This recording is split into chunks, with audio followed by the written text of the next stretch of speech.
For real, the best massage I ever had was a little guy. I believe you. Oh, I'm sorry. Hey, good morning, everybody, and welcome Let's go! to another edition of the Carton Show. We have made it to Friday. Yes, we have. Week 7 of the NFL is officially underway, and basketball's only a few days away as well. But let's get you started with a little something we call Friday Morning Headlines. Jaguars-Saints last night, and the Jaguars get to 5-2 with a 7-point win, 31-24 over the New Orleans Saints. But man, oh man, did the Saints have a chance to tie it late. Under a minute to go. They get all the way down the field, and as we'll talk about a little bit later on in the show, their tight end dropped the ball right in his fingertips. Matter of fact, there's the play right there. Oh, gets you within a point one more time. Catch the rock.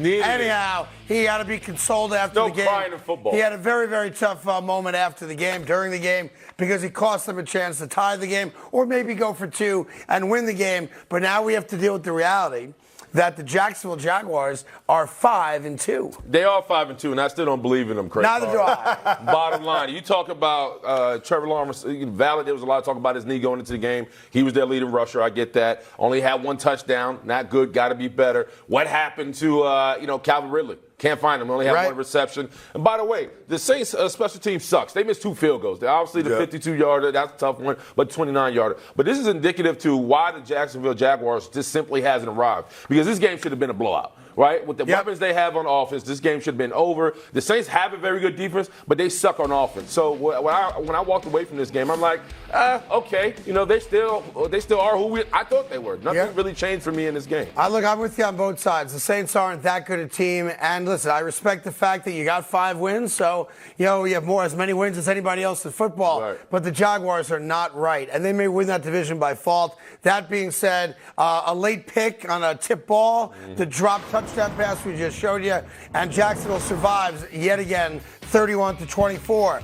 The headline number 2 for you today. This is the matchup we all want to see. It doesn't happen until Sunday night, but it's the first place Eagles, the first place Dolphins, and this is the test for both teams. Can the Eagle defense stop the Dolphin offense, and can we figure out what the heck has been wrong with Jalen Hurts and that Eagles offense? Yeah, is this not the Ace Ventura Bowl? Yes, it is. But it is, right? Yes. I was just 20-year-old reference, but I got it. I know a lot of folks don't remember, but I remember Ace Ventura. As do I. Yeah, but no, nevertheless, man, I think to your 100%, this is about this Eagles defense, especially the secondary. Can they keep up with Tua? Because Tua, I think, is going to light it up. I mean, they're averaging 300-plus yards on offense. They have all the weapons in the world, and Tua is playing at an MVP level. I'm not worried about Jalen Hurts. I think he's going to do enough. It's more on the Eagles defense overall. Yeah, I think the winner of this game can say to themselves, we're going to be in the AFC or NFC championship game because we're beating a team that's as good as anybody. These are 2 Super Bowl contenders, and one of them will come away with real Super Bowl aspirations, and one of them will have some questions to ask. And I'd say the key to this game is going to be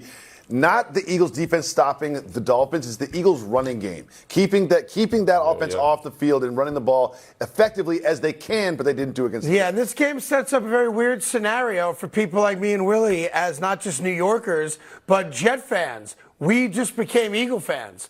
We want the Eagles to win this game for 2 reasons. Why? It knocks the Dolphins back, gives them their second loss, meaning we're a game out of first place, and then we can say, we beat Philly, Philly beat Miami, therefore transitive property, Eagles, we're going to beat Super Miami. Bowl champions. So there you go. I think Pythagoras came up with that. I got to do some research on that. I'll get back to you by the end of the show on that. And headline number 3, if you don't want to wait until Sunday night for a great game, how about this battle of the first place teams? The Baltimore Ravens atop the AFC North against the upstart Detroit Lions with the best record in all of football, very much like Philly, Miami.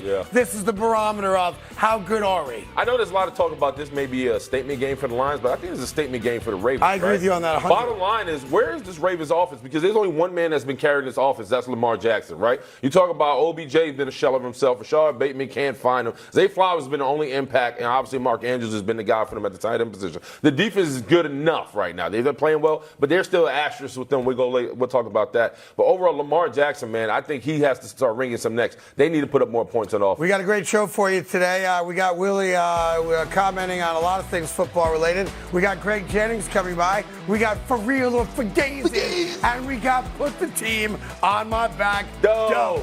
But first, after the break, Greg joins us on set, and we break down why the Jaguars are pretenders and the Saints are worse right after this.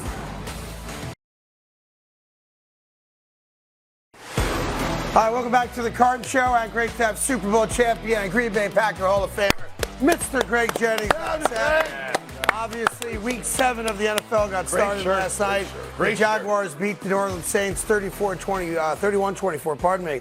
And like a lot of America, I'll own this right now, after a very kind of lackluster first half, in which the Saints scored a whopping 6 points. It was a clickety-click time for a lot of us because you couldn't envision that offense scoring points to get back in the game. So I will give the Saints credit that they figured some things out, Greg, in the second half. But I'm with Willie on this. Neither one of these teams worries me when it comes to, are they legitimate contenders for a title? Yeah, and it's frustrating when you look at the Jaguars because of what they were able to accomplish and how they finished the season last year, what they did in the postseason coming back. They're 12-4 in their last 16 games. But watching them last night, it's like they don't know how to take the reins and just run with it and be a dominating team. They started out really well, and then they led a Saints team that couldn't do anything, like you mentioned. What was it, 17-6 at halftime? It's like, And then the Saints, on the flip side, it's like, neither one of these teams have shown us who they truly are. And so we don't know what to expect, and we don't believe that they can actually contend for anything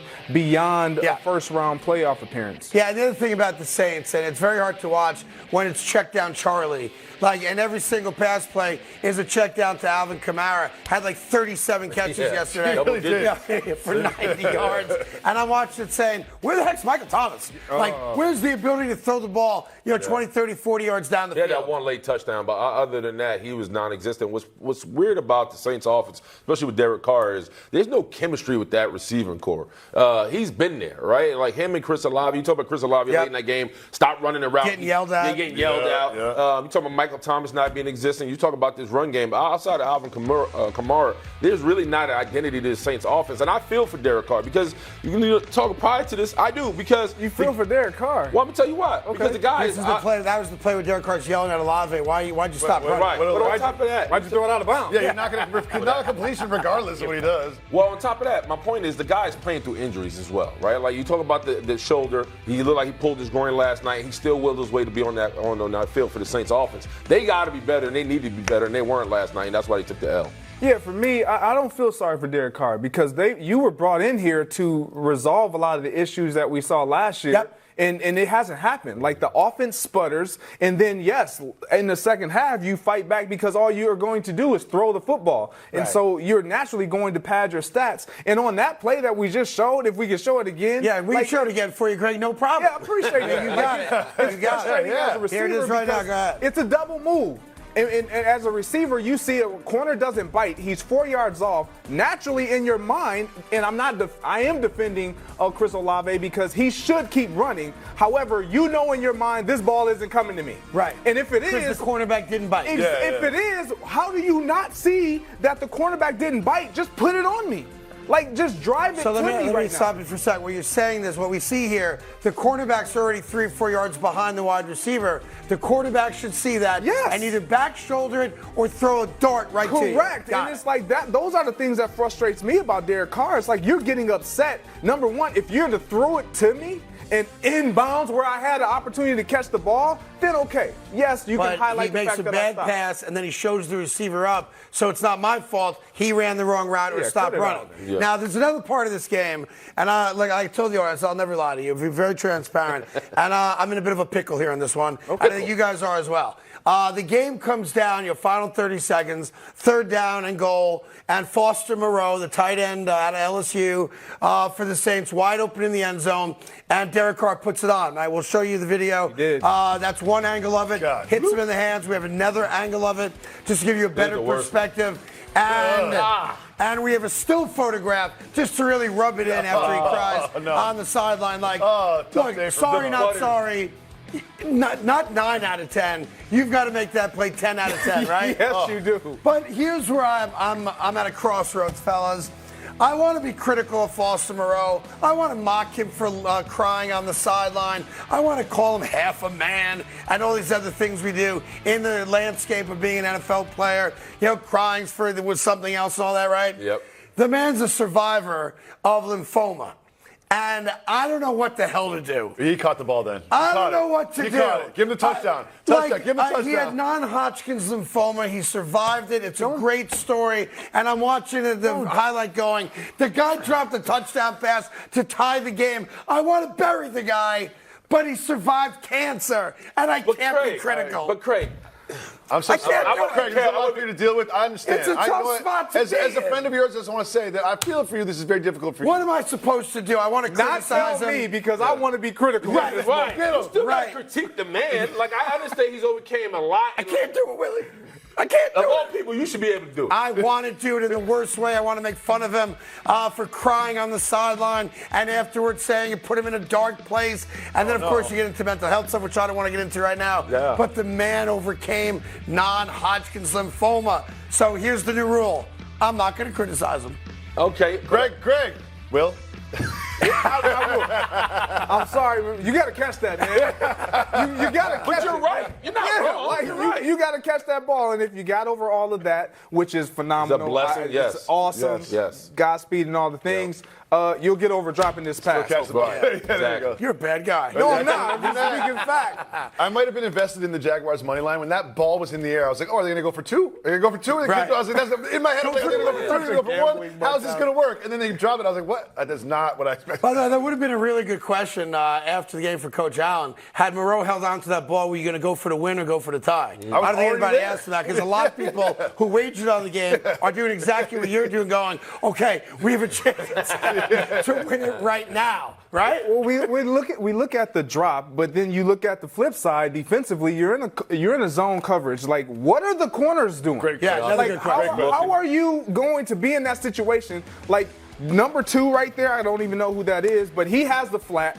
The corner is supposed to sink to take away the deep corner route, which is the route that Moreau just dropped. Like, what are you doing? How are you not disciplined when the game is on the line? Like, I just don't understand that, and which is why we question who the Jacksonville Jaguars are. Correct, because that's game on the line, and you let a tight end get wide open in a very small amount of space. Saints offense did nothing in the first half, and we focused on this one play because it was a big drop. That's 3rd down. They had 1st and goal, 2nd and goal, and 4th and goal as well. Yeah. And they could not. They didn't even, like, outside of that one play, they did not really test the end zone. Yeah, and if that didn't bother you, the 4th and goal play should have, because that was a brain scratcher right there. The good news I'm being told right now is Moreau has gotten a sponsorship deal with, I can't believe it's not butter, for his finger. So at least he got something positive out of it. There It's going to be so hard for you to be critical of him. There It's so hard it to is. be critical of him. He's It's back. going to be so difficult for you. What a pickle you're in, right, Craig? It's a real tough spot for me to be in.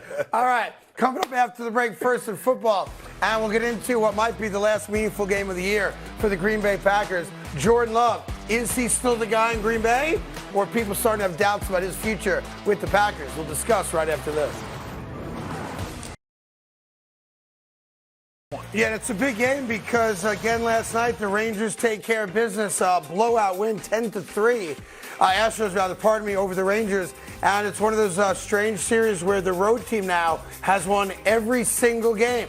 So this series is now tied 2-2. And later today, as Jacobs just said, right here on FS1, you are talking about the pivotal Game 5 of this 7-game series. And while we're on baseball, just very quickly, the Arizona Diamondbacks held serve yesterday in a very good game, low-scoring game, 2-1 win over the Phillies. So they get on the in the win column as well. So the World Series ain't starting just yet, and we've got a huge Game 5 tonight for the American League Championship Series. Now, back to football. First in football, a little Detroit love, maybe, from Jacoby. We start with the Detroit Lions star receiver Amon-Ra St. Brown. Now, he's dressed like a leprechaun in this sound because he lost a bet. I want to make that very clear because it's hard not to pay attention to what he's wearing, but let's listen to what he's saying about his quarterback. He's been a beast. I mean, He just keeps getting better every week. He's so poised, so calm. Okay. I can't get past the fact he's dressed like a leprechaun. We can do better. So we're just going to dress that head on. Yeah. All right? Yeah, go ahead. We have a Photoshop of Willie dressed like a leprechaun. We just have to see it. When you have a leprechaun, you look good. Hey, You look good. There you go. You actually do. Well, green is one of my favorite colors, so it looks good on me. I find it that. interesting that Amon St. Brown, who's a young wide receiver still in this league, although very accomplished, and clearly their go-to guy in what is a legitimate. I can take that off the screen. It's just like holding there. We're talking football. Top 10 offense. Jared Goff's a veteran. Jared Goff's got a decade in this league. So it's interesting the byplay between the two guys. We're asking a very young player to comment on his veteran quarterback's play when the veteran quarterback has been to a Super Bowl and is playing lights out again this year and is legitimately a top 5 quarterback in the moment. Maybe not career-wise, but certainly last year going into this year and again this year. And it's one of these deals where he's under the radar. He doesn't film a lot of commercials. He's not out there on social media doing a lot of stuff. He's got a hot fiance. We all know that. Love it. And Christian Harper. But it's a very rare commodity where you can be not a good, but a great quarterback in the NFL, and very few people talk about you. So I'm glad people are starting to ask the question of other guys, not just on the Lions, but around the league, about the performance right now of not Jeff Goff, but Jared Goff. Yeah, I think you're right. When he left L.A., man, a lot of people thought they were throwing him to the elephant graveyard, right? Like this man was going to kind of be off into the NFC North, and we're never going to see him again. But you talk about last year throwing for over 4,000 yards and having 29 touchdowns. He's on pace to do it again, but now he's on pace to have 31 touchdowns. So what I love about him the most, besides his quiet demeanor and him just kind of being a grinder, going to work, he also owns where he's at in his career, right? He's not a guy that says, I'm going to get the Rams back. And what they did to me, he's not a get-back guy. What he's done thus far is saying, listen, I'm in Detroit, and I'm going to make Detroit Lions better, and I'm going to put them on back. That's a great Genesec. I'm not going to take his. Yeah, all good. But nevertheless, man, I'm proud of one thing that, when you look at players, one thing I'm proud of, man, is just coming and defeating the odds. When he landed in the NFC North for the Lions, he defeated the odds by putting his team on his back, and they're a legit outfit because of it. It's why it's also so frustrating when you see guys that don't do it. Yes. Right? So, Jared Goff's a great story, and he is overlooked. And look, he's not going to win the MVP, but he should be in the conversation because he's the starting quarterback of the team with the best record in football. They're going to win their division and have that wrapped up probably by Thanksgiving, the way the Packers and Bears and Minnesota Vikings are playing this far this year. And yet nobody even considers him. You're right. When they made that trade to get Matthew Stafford, the thought was Detroit had no choice but to take him as a salary swap kind of deal, and Jared Goff will be out of the league in about a minute 30 seconds. And Jared Goff, to his credit, has owned it, taken it, and whatever he figured out in the last 2 years about how to be a legitimate franchise quarterback, I give coaching a lot of credit for that as well. Jared Goff is for real. Yeah, he's for real. That team is for real. They play kind of with this chip on their shoulder, and that's all of them, including Amon-Ra St. Brown, including Jared Goff. He feels a type of way, and they kind of all have taken on this identity. Even Dan Campbell. Like, we all laughed at him when he had his opening presser about biting kneecaps and all the things and how this team was going to eventually look. And that's exactly how they play. And so they all play with that type of an edge. And one other note, real quick, I apologize for jumping on you there. No, you don't. You do it every time. True, but I'm sorry when I do it. Is everybody forgets, we talk about the Eagles, and for a reason, I'll tell you in 1 second, the emergence of DeAndre Swift for the Eagles and how important he is to the Eagle offense. Detroit traded him. Detroit got rid of a legitimate game-breaking running back because they believe so much in Jared Goff. So it's because DeAndre Swift, for whatever reason, he didn't fit the style that they wanted to be in the running game. David Montgomery, he fits that style. He's a bruising back. He's going to get those hard-earned yards. And when you think about Dan Campbell and the way he plays and the way his mentality is set up, it's that way. And not that DeAndre Swift is a bad back, right? Because he's obviously thriving. He even had success in Detroit, but he just didn't fit the style of play that they I also think there's a lot of backs around the leagues watching Eagles games going, if I had holes like that, we can do this anyway. Moving on to second down. Let's turn our attention to the Pittsburgh Steelers. They face off against the Rams, and head coach Mike Tomlin, in preparation for that matchup, compared some of the Rams stars to LeBron James. Let's let him explain. It's very difficult to to minimize a player of his caliber.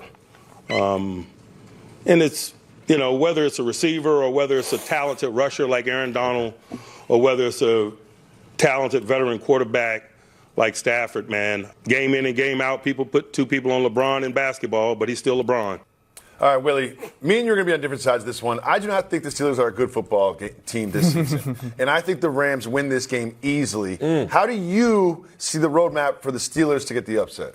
Well, it starts with Kenny Pickett. We got to understand, man, through the first 5 games, he's played 3 top 3 pass defenses. You know what I mean? You talk about the 49ers, Browns, and Ravens, right. All legit defenses. You talk about defensively, they got to be a little bit better. They're letting up over 200 yards. But Kenny Pickett altogether has to be better because what he's not doing is he's not sustaining drives. He's not good on third down, and they really don't have an identity. It's really this defense late in games that's kind of pulling away wins. But when it comes to Aaron Donald, he says that because he knows Aaron Donald. Like, Aaron Donald is from Pittsburgh, played at the University of Pittsburgh, and so he knows him very well. And on top of that, Aaron Donald's 32 years old. He's not the 2018 Aaron Donald when he was an absolute nightmare. So I like the fact that is Aaron Donald still getting sacks? Yes. Is he still getting pressures? Yeah. But he's nowhere near the guy he was in 2018. The Steelers have to figure out who they are offensively. Whenever that happens, that's when they will be a better outfit.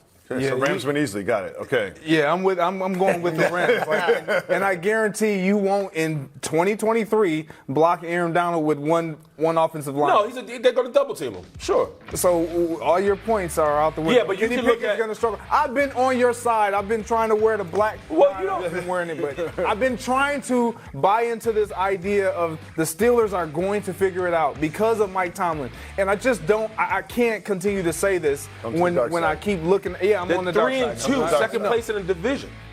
Yeah, in reality, though, they're lucky they're not 1-4 right now. But they're not. They're not, and that's the Mike Tomlin kind of magic. But to be fair, they beat the Cleveland Browns in week 2. That was all their defense. They scored 14 points on defense, right? When they played the Baltimore Ravens and beat them, the Ravens dropped 3 touchdown passes. So, look, nobody apologizes for winning, nor should you. Mm-hmm. And that's kind of like the Tomlin, magic, and I love it. And we all love him for it. But this is not a good football team. I'm not saying the Rams are a very good team, but the Steelers, I know for a fact, are not a good football team, and they're not going to score a lot of points. And we'll find out. Let's go to third and football. Jordan Love, we haven't seen him for a couple weeks. Last time we did see him, he threw 3 interceptions against the Raiders, and he spoke about potentially bouncing back. Here's the starting quarterback for the Pack. Yeah, no, it's not a great feeling. Definitely left a very sick taste in my mouth, that whole week. But yeah, I mean, it's part of the game. You got to. I've had 3 interceptions games before. You got to find a way to bounce back, and it's always on to the next play.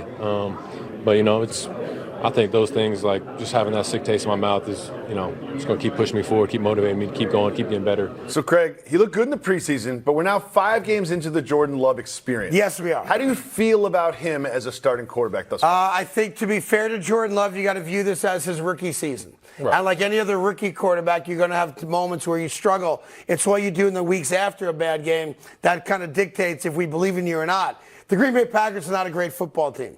The Denver Broncos might be the worst football team, not named the Chicago Bears, in the NFL. If the Green Bay Packers can't beat the Denver Broncos, I don't care where the game is, I know it's in Denver, then you have to put some serious concern on the table for Jordan Love being the future quarterback for the Green Bay Packers. The only good thing for Jordan Love is that it's his job no matter what. He gets the entire season to prove to people that he's going to get better at some point. The problem is that you saw a little flash in week 1 and a little flash in week 2. But if you look at his numbers after the second game of the season, they are ugly.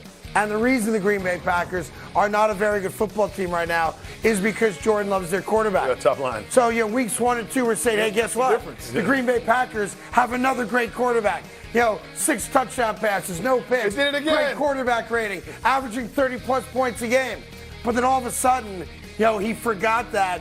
You got to do it again next Sunday. And then you got to do it again next Sunday. And since then, you saw the numbers. It is Zach Wilson-esque. It ain't pretty. Yeah, and it's not pretty because he's had to play a few of those games without their best offensive weapon in Aaron Jones, right? And him having to shoulder that offense in the passing game. What I want to see coming off a bye, can you not only bounce back, but can you get back to not turning the ball over? That's the key ingredient for the success of the Green Bay Packers, or if they can be in these games and eventually win these games. We knew it was going to be kind of a roller coaster. They're going to have to figure out how to win with him being their leader under the center. It's going to be a rough season for them, but I believe that he's going to be. Well, but here's the problem. It's one thing to lose to the Detroit Lions. They're maybe the best team. To do it to the Broncos. Right, and the Raiders, which they lost to before the bye week, and they only scored 13 points against the Vegas Raiders. The upside for the Green Bay Packers, because, they're 2-3, right? So they're not theoretically out of it yet for a wild card spot,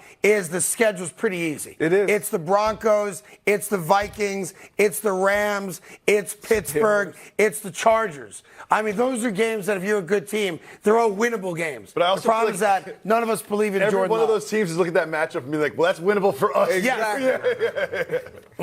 Yes, that's my life as a Jet fan. I try to find W's. They look at me as a W. All right, we got much more football coming your way, including Saquon Barkley trying to figure out if a trade is good for him or if he wants to stay in New York. We'll get into that right after this.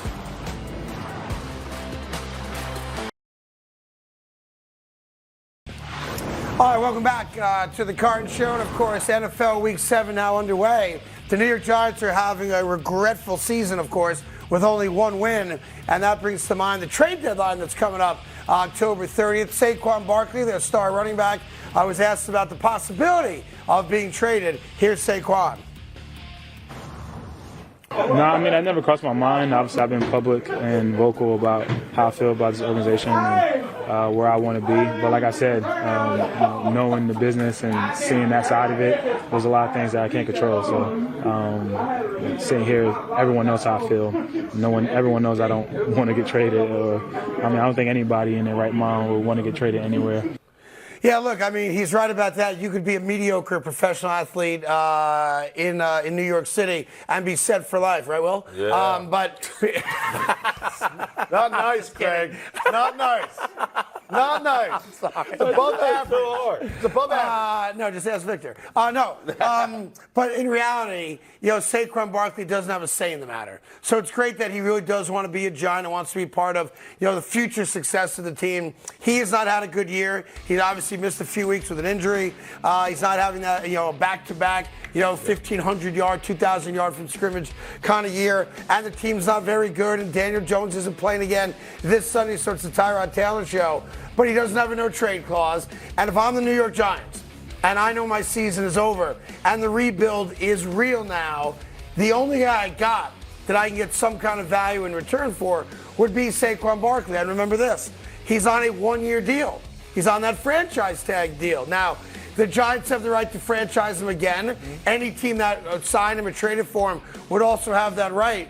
But you could almost treat Saquon Barkley the way a lot of baseball teams treat guys that they know aren't going to be part of winning, and they can just go back and get him again if they want him as a free agent next year. If I'm the New York Giants, I would trade Saquon Barkley for as much as I possibly could because I'm not winning this year. He's not under contract yet for next year, so why not get some value for him? Yeah, I agree because of the way the offensive line is playing. They're horrible, right? And they just lost their left guard for the rest of the season. Yep, and so they got torn biceps. If they want to keep Daniel Jones at quarterback, they're going to have to get him some protection on the offensive line. And the bottom line, I feel for Saquon because he has roots in New York. You're talking about his uncle being the great Iran Barkley. You talk about him being a local legend, especially during his college years. But overall, man, when I talk about Saquon, I feel like his career thus far in a Giants uniform is incomplete because of the injuries. So I can understand him having some reserve. Like, man, I'm not done in New York. I have a lot more to give this city and this team, and I don't think he has time. Look, he's had 2 great years. Not good, great years. Like off the charts, amazing years. But this is also the reason I hate to admit it because I'm dead wrong on it because I fought for Saquon to get the contract and the guaranteed money. This is why the Giants didn't give it to him. A, they're not a very good team.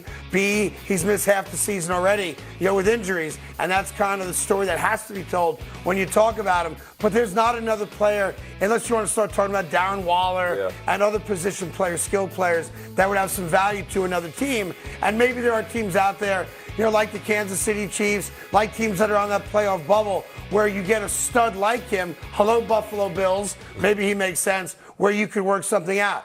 And the Bills are the one team, because of the relationship between the front office and the coaching staffs of the Bills and the Giants, where if Saquon were going to get traded and I'm the Buffalo Bills, I'm all about it. Yeah, this is a tough situation. And to your point, I feel bad for Saquon because, like when players are loyal to organizations, it never really works out well because organizations never show that same loyalty back typically. And we saw that this offseason, but for some reason, we have this affinity with these organizations that draft us. And I get it. He's in New York. So all the points that you made about just being a mediocre player or just having a moment in New York, it is magnified because of the nature of this media market. But for me, when you look at the Giants, all of what you said is true. He brings the most value back to you. I think so. If you allow him to explore those options. Yeah, the negative part of it is the fan reaction. Now, to be fair, even though I was like the voice of the fan for a long time in New York City,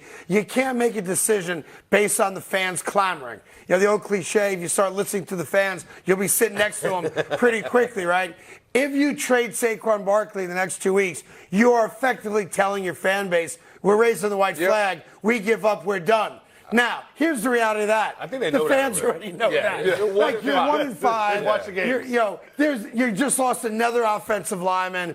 It's not going to get much better. You've got the Commanders. You've got our Jets. You've got the Raiders, and then of course it's the Cowboys. Like, are they winning any of those games? On paper, probably not. Let me be kind. Stop. I'll give you one win there against the Raiders, and that's about it. Right? Or maybe you beat the Patriots in Week 12. But the season's a wrap. So for me, you've got to play the long game also from an organization standpoint. And as much as you love Saquon Barkley, and if you could figure out a way for Saquon to stay here, you do it. But it's not smart. It doesn't make any sense not to try to trade your best players and just wave that white flag and tell your fan base we're coming back next year with tons of picks. That's how I would do it. But that's just me. What do I know? All right, coming up. Not coming up. We're going to do it right now. Let's go. I'm so excited for it. For real or Fugazi. All right, boys, let's start with you, Willie Colon. The Detroit Lions are legitimate Super Bowl contenders. Is that for real or is that a Fugazi? It is Fugazi, Greg Jennings. What? Don't get mad at me. What? I don't want to see that face. I'm going to tell you why. Because until they play the Eagles or 49ers, they are who they are, right? They haven't played a legit outfit. You're talking about that Chiefs. one win against the Chiefs. No Chris Jones, Travis Kelce. I'll say it again. You need those guys in the building for it to matter to me. Other than that, they play bottom feeders. You talk about this game against the Dolphins and Eagles. That's a statement game. Yes. Niners and the Cowboys, statement game. Until they have a statement game, Ravens, they're going to be okay. The Ravens, we'll see. Oh, come on. They beat the Ravens. We can't talk about them as Super Bowl contenders. I think the 6-1. They beat the Ravens on Monday. We're not talking about them as the Super Bowl next hardest game against the Chargers. Chargers don't have a defense. They probably beat the Chargers. Other than that, I don't know. They're not. I'm with Jacoby. I think the Ravens game is a statement game. And I know where you are, Greg. You dress like a lion today. Exactly. Yep. So go right ahead. This is for real. Look, I'm with you.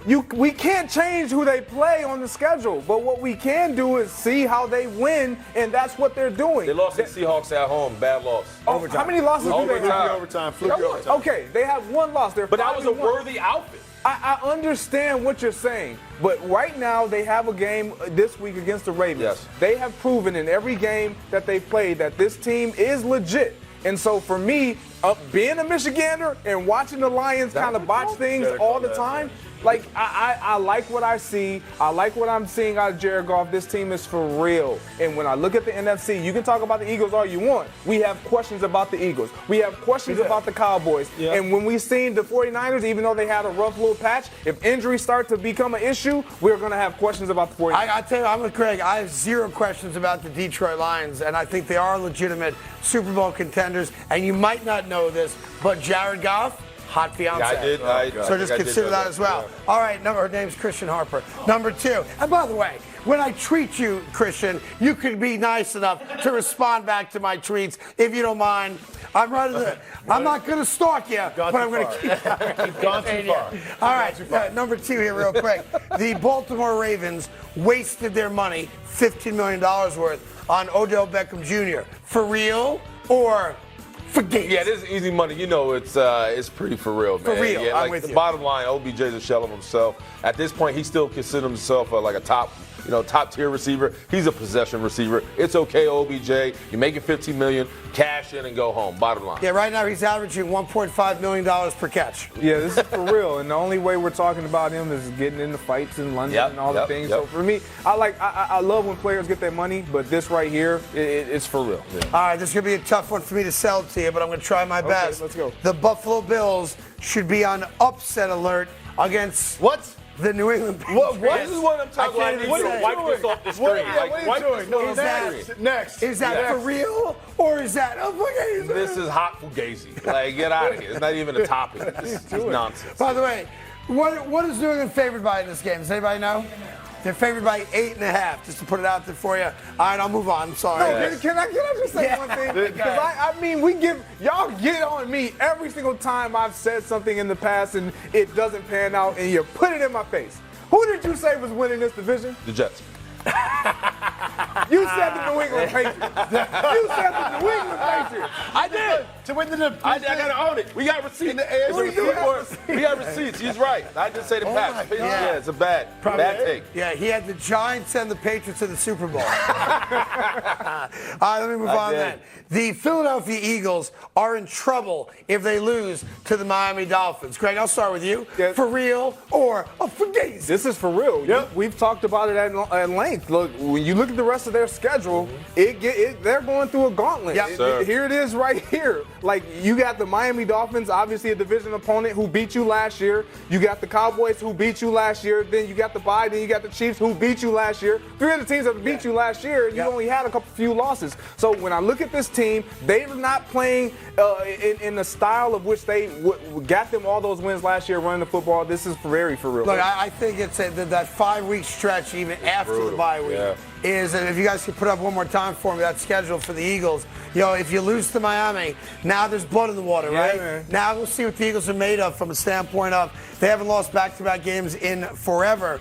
And if you come out of that bye week, even if you go 2-1, let's say, in Miami, Washington, and Dallas, you're talking about, all playoff teams. Chiefs, Bills, San Francisco, Dallas, Seattle. That is a 5-week stretch. The upside for Philadelphia are the last 3 weeks of the season, where if they need a win to get in, they probably shouldn't, but if they need a couple wins to get in, you've got 2 games against the Giants and a game against the Cardinals, so it might get ugly, but it's going to end well for them. Let me make a quick point. Put the schedule back up, please.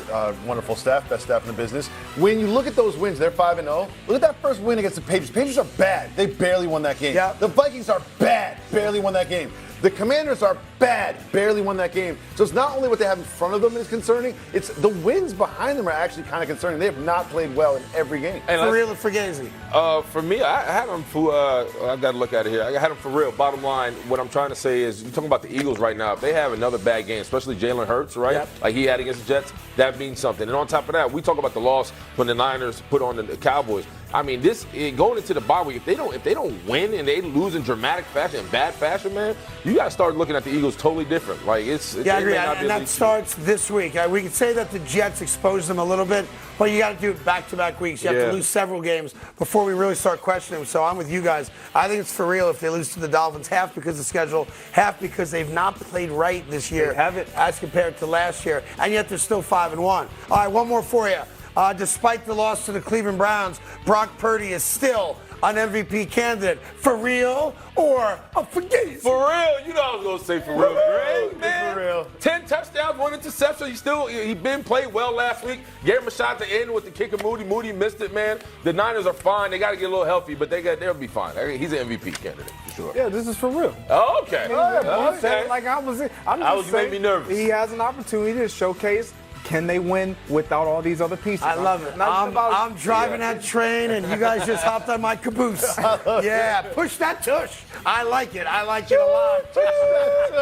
Yeah, well, they got the caboose. They're not yet in the front of the train, but they're working their way up there. By the end of the season, I'll have both these guys on my side. That Brock Purdy and Jared Goff are 1-2 for MVP voting for the NFL. Love it. All right. Have I mentioned the fiance? I think I have, yeah. Yes, All right. bro. Coming up, we got all your headlines, including last night's Jaguar win against the Saints, and Alvin Kamara had a lot to say afterwards. We'll get into that right after this.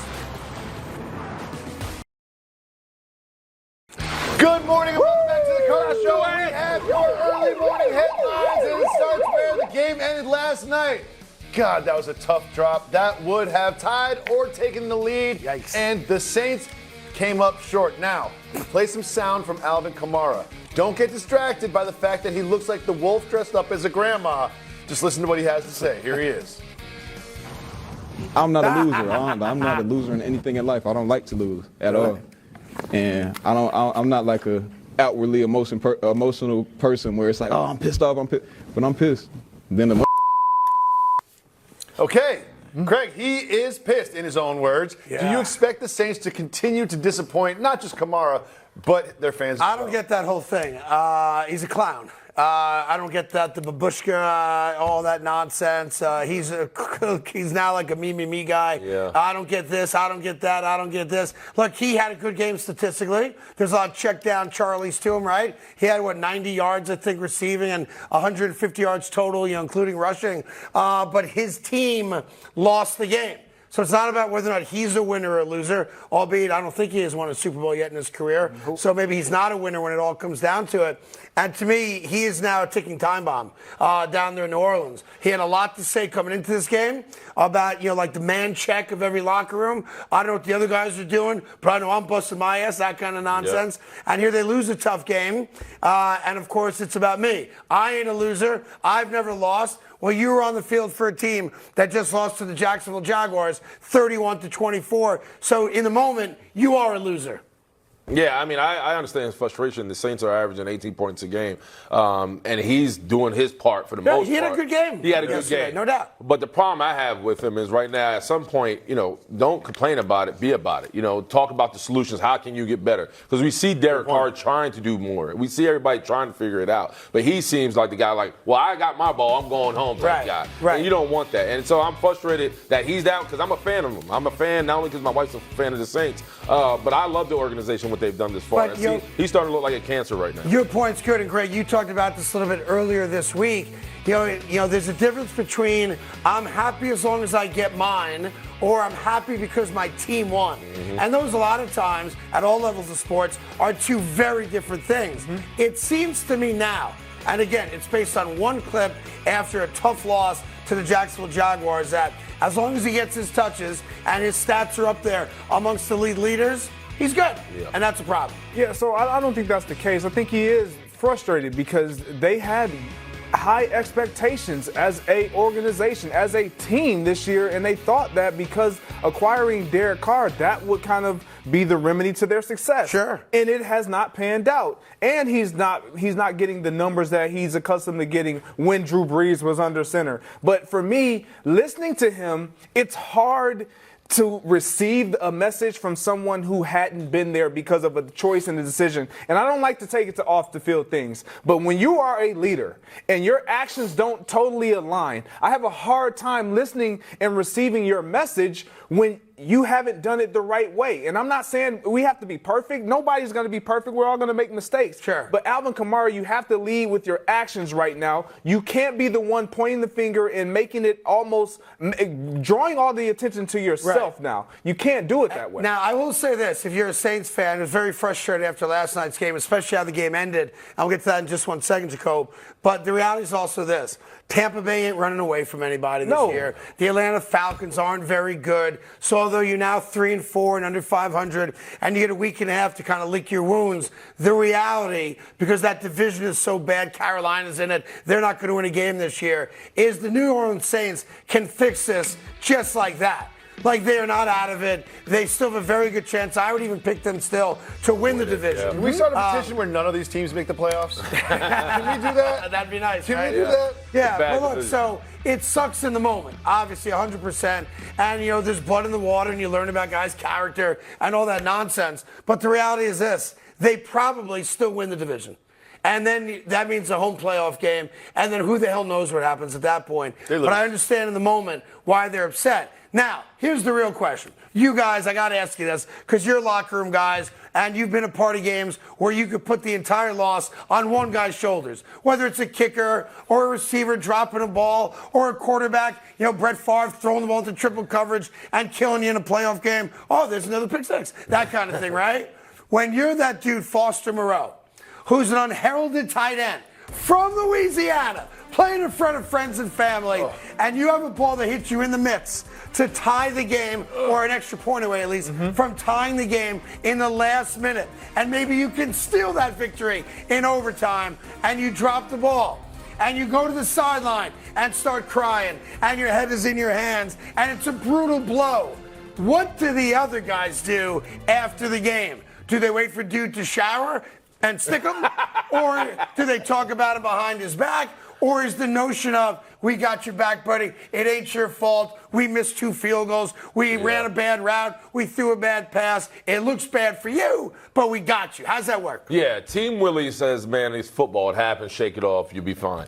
Fan Willie says, catch the damn ball. Right. Like, what are you doing right now? So there's two sides of that coin. I have empathy for the dude. Things are gonna happen. You've had drops. I've had offsides. A bunch of things that kind of help. Don't hurt the team. I mean, hurt the team, but don't help the team. Yeah.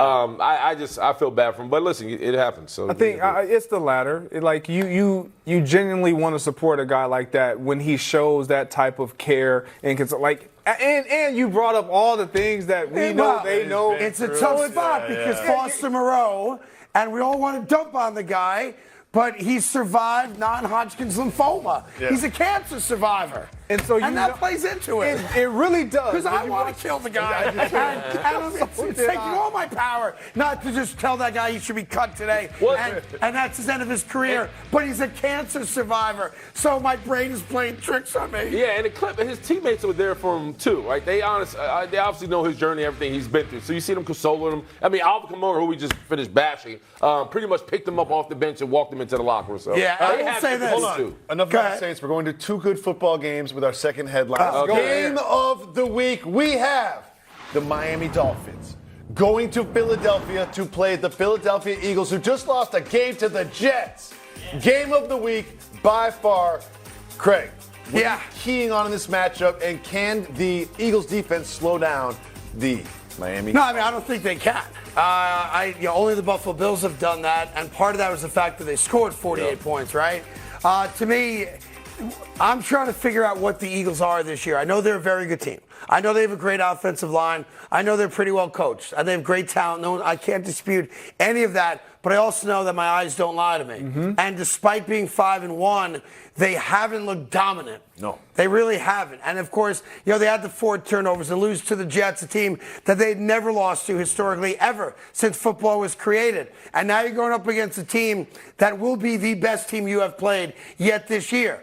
The flip side, though, is the Dolphins' defense is obviously their weak spot, if you want to call it that.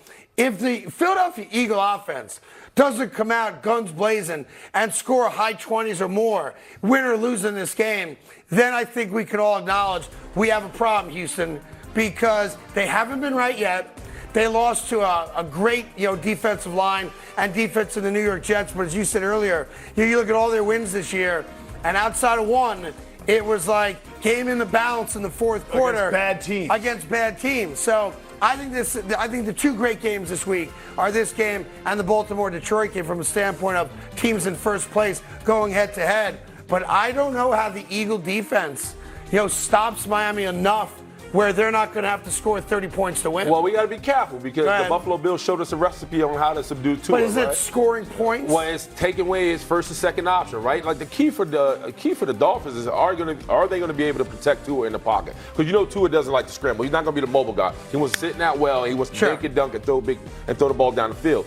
And so if you're the Eagles, you put back on that tape that the Buffalo Bills played when they played Tua, and they took away his first and second option. They rushed forward, right? It wasn't just them blitzing. It was those guys keeping them in the pocket, collapsing the pocket, and getting to Tua. So there's a blueprint on how to beat him. The problem is the secondary for the Eagles. Can they hold up as well? Because that's going to be another test. Yeah, one of the things that the Buffalo Bills did, they didn't give up that big play. They didn't allow Tyreek Hill to be a factor. Mm-hmm. And when you look at the Achilles heel for the Philadelphia Eagles, it's that secondary. And so when I say that, I look at the offensive line and defensive line. If the Philadelphia Eagles get back to running the football, being who they are, time of possession is in their favor. They keep that offense off the field. All those things start to play into winning the football game. You got to do those types of things. You can't allow this Miami Dolphins to open it up. I think you learn a lot about, Nick Sirianni and the offensive coordinator for this game for the Eagles also because they're rarely ever down big, right? Even with the Jets game, the Jets didn't take the lead till very late, and then the Eagles only had 2 possessions to actually come back and try to win the game. If Miami does what they do and score early, and the Eagles are in a spot where, I'm making this up, of course, let's say it's 10-0, late in the first quarter. Do they abandon the run? Now, you're right, Jacob. Yeah. They have to stick to the run. Yeah. Who they are. One thing the Eagles do really well, and we don't talk about it a lot because of Brown and Smith and Jalen Hurts, is the fact that they run the ball really well. DeAndre Swift, Kenny Gainwell, and Jalen Hurts. He's as good a scrambling quarterback as anybody in football. If they abandon the run, in my opinion, they are not going to beat the Miami Dolphins, even if they're down 10-0 or something along those lines in the first half. The way to beat Miami is to attack them on the ground. Like when you look at it statistically, the Dolphins allow almost 120 yards per game on the ground, and that's not very good. It's middle of the pack when it comes to defense. So we're going to learn a lot about the Eagles. We're also going to learn a lot about how the Eagles handle, losing and how they handle, what's the word I'm looking for? A rebound. Adversity. Thank you, Biggs. Adversity. Yeah, this is not a team in the last 2 years that's had any adversity. Remember the stat. Jalen Hurts is 21-1 in a 22-game span. That's crazy. Now all of a sudden you lose to the Jets. You're licking your wounds a little bit.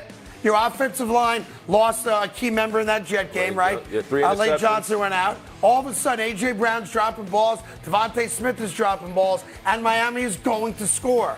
I'm fascinated from a standpoint on the Eagles sideline how they handle more adversity if it comes their way early in this game. A couple things I want to note, Greg. I think you're absolutely right. They need to run the ball. They should never abandon the run. That's what the Eagles do well. The offensive line is their strength. They need to lean on it. Another thing I just want to mention.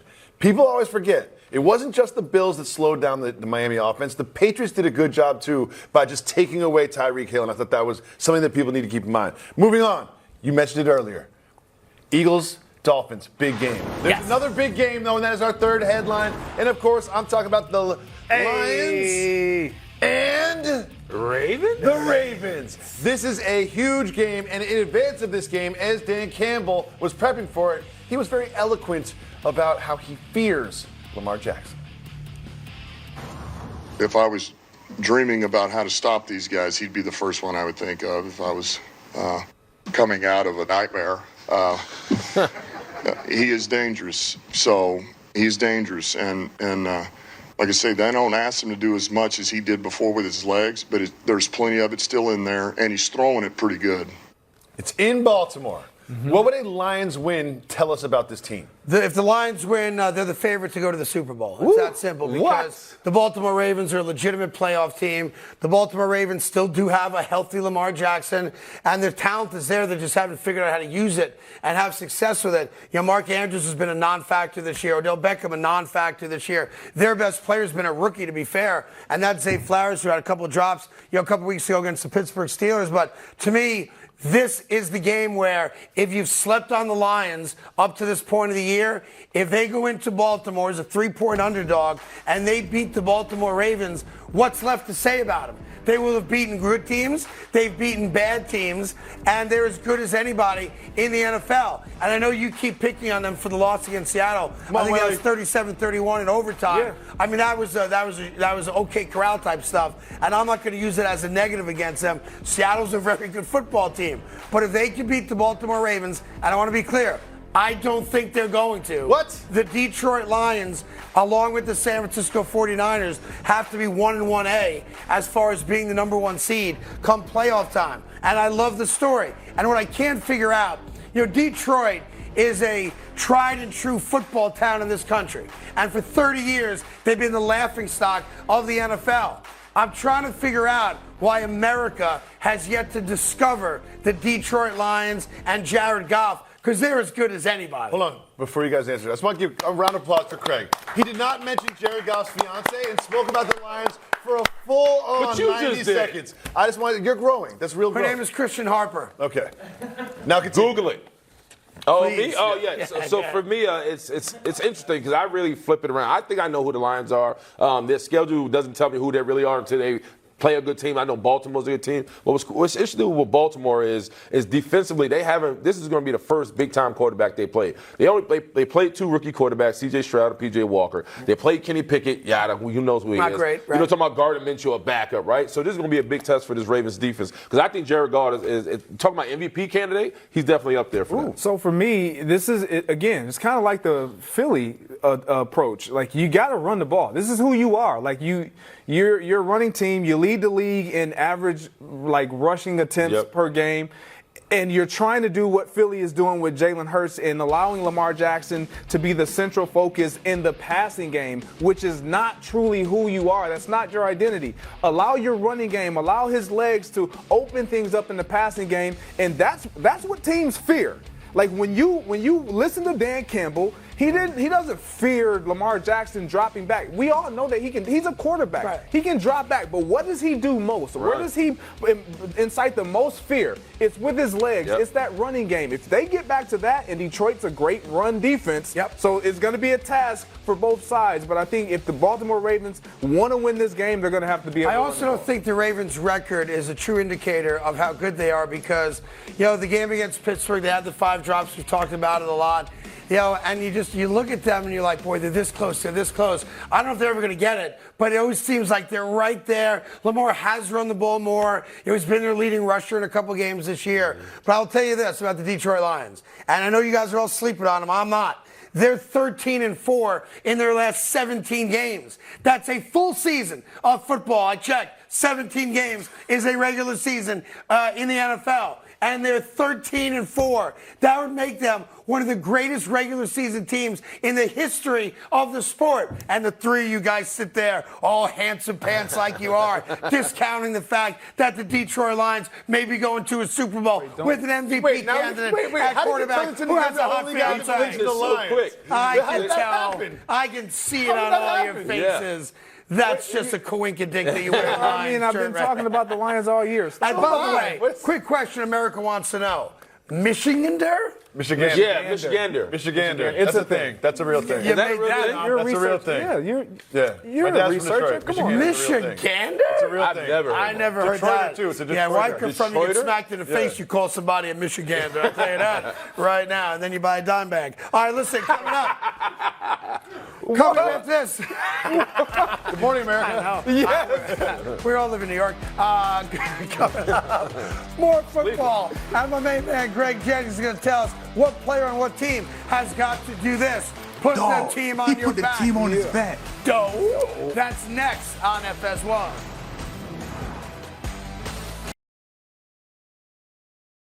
All right, welcome back to the show. The Kansas City Chiefs play the LA Chargers this week, and Patrick Mahomes had to say something about this game.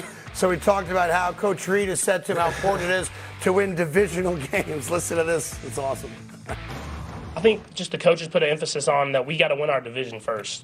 We believe we have a tough division there. Every game in our division is a one-score game. It's going down to the wire. And so we understand it takes the little things that are going to take us to get that win. And so we have to continue to really focus on our division opponents, and especially the Chargers.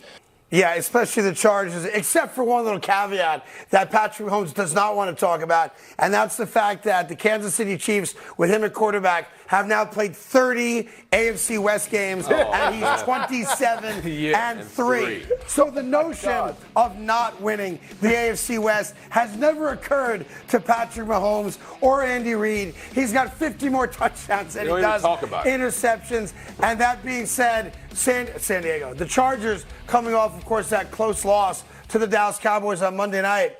The spread in this game is 5.5 in Kansas City. It's going to be a close game for a couple reasons. The Chargers can still score points, right? I know there was a bit of an outlier game for their offense against the Dallas Cowboys, so I want to be fair about that. But they're a very good offense that can score 25-plus points, and they typically do. Kansas City, similar to the Eagles, has yet to play that, oh my God game, they're going to win another Super Bowl, right? They've been in very close games. You talk a lot about how they win, but they don't cover, and teams are always close. I think this is one of those games. You can't pick the Chargers to win this game. You can't ever pick against Mahomes to win outright a divisional game. He's no joke, 27-3 in the 30 divisional games he has played since becoming a pro. And oh, by the way, they were really good the year before he started playing as well. They've won 8 straight divisional titles. It's going to be 9th this year. But I do think off a loss, the Chargers offense gets back on the ball and they're going to score. I think this is a very competitive game. Yeah, I'm with you. If I'm listening to this and I'm in that Chargers locker room, this is bulletin board material, right? Like at some point, you're right. Like the stats don't lie. It is what it is. The Chiefs own the division, and as long as they have him at quarterback, they're going to own the division. But there's something that has to come out of that locker room, especially on the defensive side of the ball, that says, you know what, enough is enough. Even if I got to start a fight, a late hit, I got to do something to get this team charged up, because right now the whole onus is on our offense to produce, and if they don't produce, we lose. So this has to come from Joey Bosa, Khalil Mack, somebody say, you know what, I'm going to pick a fight. Before the game, during the game, and after the game, we got to play big-time football, and it has to come out of that Chargers locker room. Greg, before you go, I just want to say one of my favorite things about Willie is we've worked together for a few months now, and every time a team needs something, he's like, someone's got to start a fight. Because he was that guy. He's like, every time this team's down that haven't been playing well, here's the recipe for success. Someone start a fight. I don't care who it is. That's why I love your approach to the game. Because this is what fighting does to you, right? Like if Craig gets in a fight, and I'm just like eating a burger, right, and I'm enjoying my burger, and I see my man fighting, put the burger down. I got to put the burger down. Now I'm pissed off. Because I want to finish my meal, right? And so now I got to go help my man out, and now we get to scrapping. And he goes, Greg, right? Your burger Greg just walked in. He doesn't got the nice shirt on. He don't want blood on his shirt. But now he can't be the last one in. So now he has to fight. Here comes Jacoby. Now we got a full-out fight, and now we're a team, right? Because the last man, the one man that doesn't fight, now he's the weakest link. So now you got to fight. I love just for optics. Yeah. So that's what fighting does for you. The best part about now my burger's cold. Now I got to really beat. So it gets worse. The worst part about this is apparently I was getting my ass kicked. Basically, we came to the rescue. And he was eating a burger. Yeah, I know you had a quick take. Yeah, for me, there's a glimmer of hope for the Chargers. Those three losses for the Kansas City Chiefs in their division. Out of the 30, the Chargers have won 2 of those. Yeah, that's fair. Very fair. And listen, it should be a fun game. It's a 4:00 game, and it's in Kansas City. Chargers and Chiefs. And if the Chargers think they're going to be alive for a wild card spot, winning this game will go a long way towards that, as opposed to being a couple games under 500. Because with that, then all the speculation is going to really ramp up about Staley being fired at some point as head coach and where they go in the future. So, well, that's a good game to watch. All right, time now for the Greg Jennings segment we call Let's go! On Your Back. Greg. Play the intro. I put the team on my back. Dog, he put the team on his back. Josh Allen, let's go. When it's my segment, you're not going to tell me what I can and cannot do. Dog, let's go inside the mind of a Greg Jennings. Oh, yeah. Here comes Darren Sharper. In any event, team on his back. I'll give you the games. You figure it out however you want to figure it out. Let's just keep the show flowing. The game we're just talking about, Chargers and Chiefs. Chiefs favored by 5.5 at home. Who's got to put the team on his back, Doe? Well, when we look at this team, we obviously know who Patrick Mahomes is. We know what he's going to do, but he has to be able to throw the ball to somebody. And it got to be more than Travis Kelce. So Rashee Rice, we need to see you put the team on your back, though. Look, this young man is having a decent season as a rookie, and I know there was a lot of questions about who was going going to be the receiver. It's going to be Sky Moore. It's going to be Kadarius Toney, MVS, all these guys. They don't want to be that guy. You have to be that guy. We know who Travis Kelce is. Look at these numbers. He is the best receiver that Patrick Mahomes has outside of Travis Kelce. He's coming off a career day last week with 72 yards. Patrick Mahomes is starting to build the trust and rapport with you, young man. Make me proud. Make Patrick Mahomes proud and put the team on your back, though, my guy. Dog, he put the team on his back. Not yet. Yes. He will. Maybe this will be a breakout week. He's got 2 touchdowns this year and 21 catches in the first 6 games, which is just over 3 catches per game. All right, the game of the week, obviously, we've been talking about it. Sunday night, Miami Dolphins, Philadelphia Eagles. Eagles coming off the tough loss on the road to the Jets, and the Dolphins just waiting for him. Who's got to put the team on his back? Dope. Look, I know we don't like to typically go for the obvious guy. If you say but Jalen it's Hurts, Tyreek Hill. All right. It is look, I'm excited. Look at these numbers right here. Yes. Tyreek Hill is on pace to shatter, and I mean shatter that 2,000-yard season. And might I add, Tyreek Hill. Let's just do it in 16 games because everybody's going to try to put an asterisk on it if you do it in 17, week 18. So just get it done in 16 weeks. For me, when you look at this Miami Dolphins team, what do they understand that they are? They are a pass-first team. They are a big play team. That big play is going to be made by number 10, Tyreek Hill. You've been putting the team on your back. The expectation is that you're going to try to put the team on your back. Nobody's been able to really stop you and prevent you from doing it. So just go to Lincoln Stadium Field with Jalen Hurts across the field. That defense struggles with their pass defense and put the team on your back, though, my guy. Hey, Tyreek Hill. Dog, he put the team on his back. There you go. By the way, they were down 14-0, the Dolphins were, to the Carolina Panthers, and everybody was saying, here we go. Here we go. The big upset. We've exposed them. No. And then, the Carolina Panthers didn't score another point. They even got the pick six. They got one more touchdown. Yeah, but not on offense. They didn't. And Miami beat them by double digits in that game. All right, number 3. The second best game, or maybe for some of you, the best game of the week. We talked about it earlier. The Detroit Lions and the Baltimore Ravens in Baltimore. Ravens favored by a field goal. Who's got to put the team on their back, Doe? Well, it's definitely not going to be Jeff Goff, but Jared Goff, he's going to put the team on his back. Look at the comparison between these two guys. We got Davian Clowney talking about this guy that we don't even really know is Jeff Goff. He hasn't put up the numbers, but Jared Goff, he's a special individual for the Detroit Lions. And just because you were called Jeff Goff, I'm saying you got to put the team on your back and put some respect on your name, my guy. When you talk about a guy and you call him outside of his name and you are the reason why the Detroit Lions are having this tremendous amount of success, we're talking about a guy that's thrown for 28 touchdowns and just 4 interceptions over 16 games. Like, it is real. It is not fugazi. Jared Goff is a guy. We talk about him in the MVP race. Jared Goff. Put the team on your back, though, and make sure that people understand he put the team on his back. Is a contender. And don't forget the other aspect of Jared Goff. Oh, my God. Oh, yeah. What is that? Yeah. Christian Harper. Okay, let's go to number 4. Pittsburgh Steelers and the LA Rams. Rams, of course, having a better season than most people, me included, thought. Steelers offense, I don't know just yet. Who's got to put the team on their back?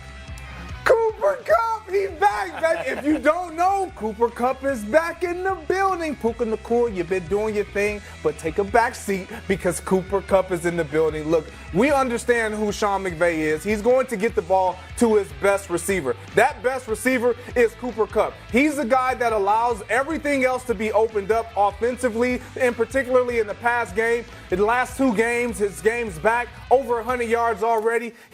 When he is involved, this team is dangerous offensively. No one thought that the Rams would be able to do anything. They kind of held down the fort offensively, understanding who Puka Nacua is and what he's provided. Matthew Stafford knows he has his second quarterback on the field with him, and that is Cooper Kupp. And he's going to strap up the backpack, and he got some things in the backpack that I'm not going to disclose because he's going to let them all out on Sunday and put the team on his back. Yeah, he's very much. Go ahead. He put the team on his back. He's very much like Travis Kelce to Patty Mahomes. No doubt. He is the security blanket for Matthew Stafford. And you're right, in the last 2 games, 15 catches, 266 yards, an average of just under 18 yards a catch. and a touchdown. He's as good as he gets in the NFL. We have time for one more to squeeze it in? Yeah, okay, great. I don't know why we're doing this game, to be honest, but the Cleveland Browns and the Indianapolis Colts, who's got to put the team on their back? Well, you know why we're doing this game. Why? Because we got to talk about Myles Garrett. Yep. Like, I love the defense and what they've been able to do, but this defense is nowhere near the best defense in all of football if it's not for this guy, Myles Garrett. We talk about sacking the quarterback. We talk about TFLs. That's tackle for loss for those of you who don't know what TFLs are. But it's about pressuring the quarterback, getting the quarterback into uncomfortable situations, and there is no player that plays this game on the defensive side of the ball that does it more than Myles Garrett. This is what he does. He wreaks havoc. When you have him across from you as an offensive lineman, you know that you're in for a long day. And typically, he's going to be the winner of that duel. So Myles Garrett, continue to do what you do. Elevate that defense and continue allowing that defense to be historic, because that's what you've been without your guy Deshaun Watson on the field. Give it to me one more time, guys. Dog. He put the team on his There back. you go. Yeah. Good job, Greg. Speed of the Cleveland Browns. Great job, Greg. We have an update on Deshaun Watson. He practiced, but is he going to play on Sunday? We'll let you know right after this. First and Football is next on FS1. All right, that's David Jacoby right there. Good to have him as always. My main man, Greg Jennings, Green Bay Packer Hall of Famer and Super Bowl champion. And, of course, Mr. Biggs here, Willie Clone, Jet and Steeler, and another Super Bowl champion, a great offensive lineman in his day. Good to have you here. One quick note before we get to First and Football. Want to congratulate, and I never thought I'd say these words, LeBron James. LeBron James announced yesterday. Why are you looking at me like that? What happened, Greg? Yeah, Here it goes.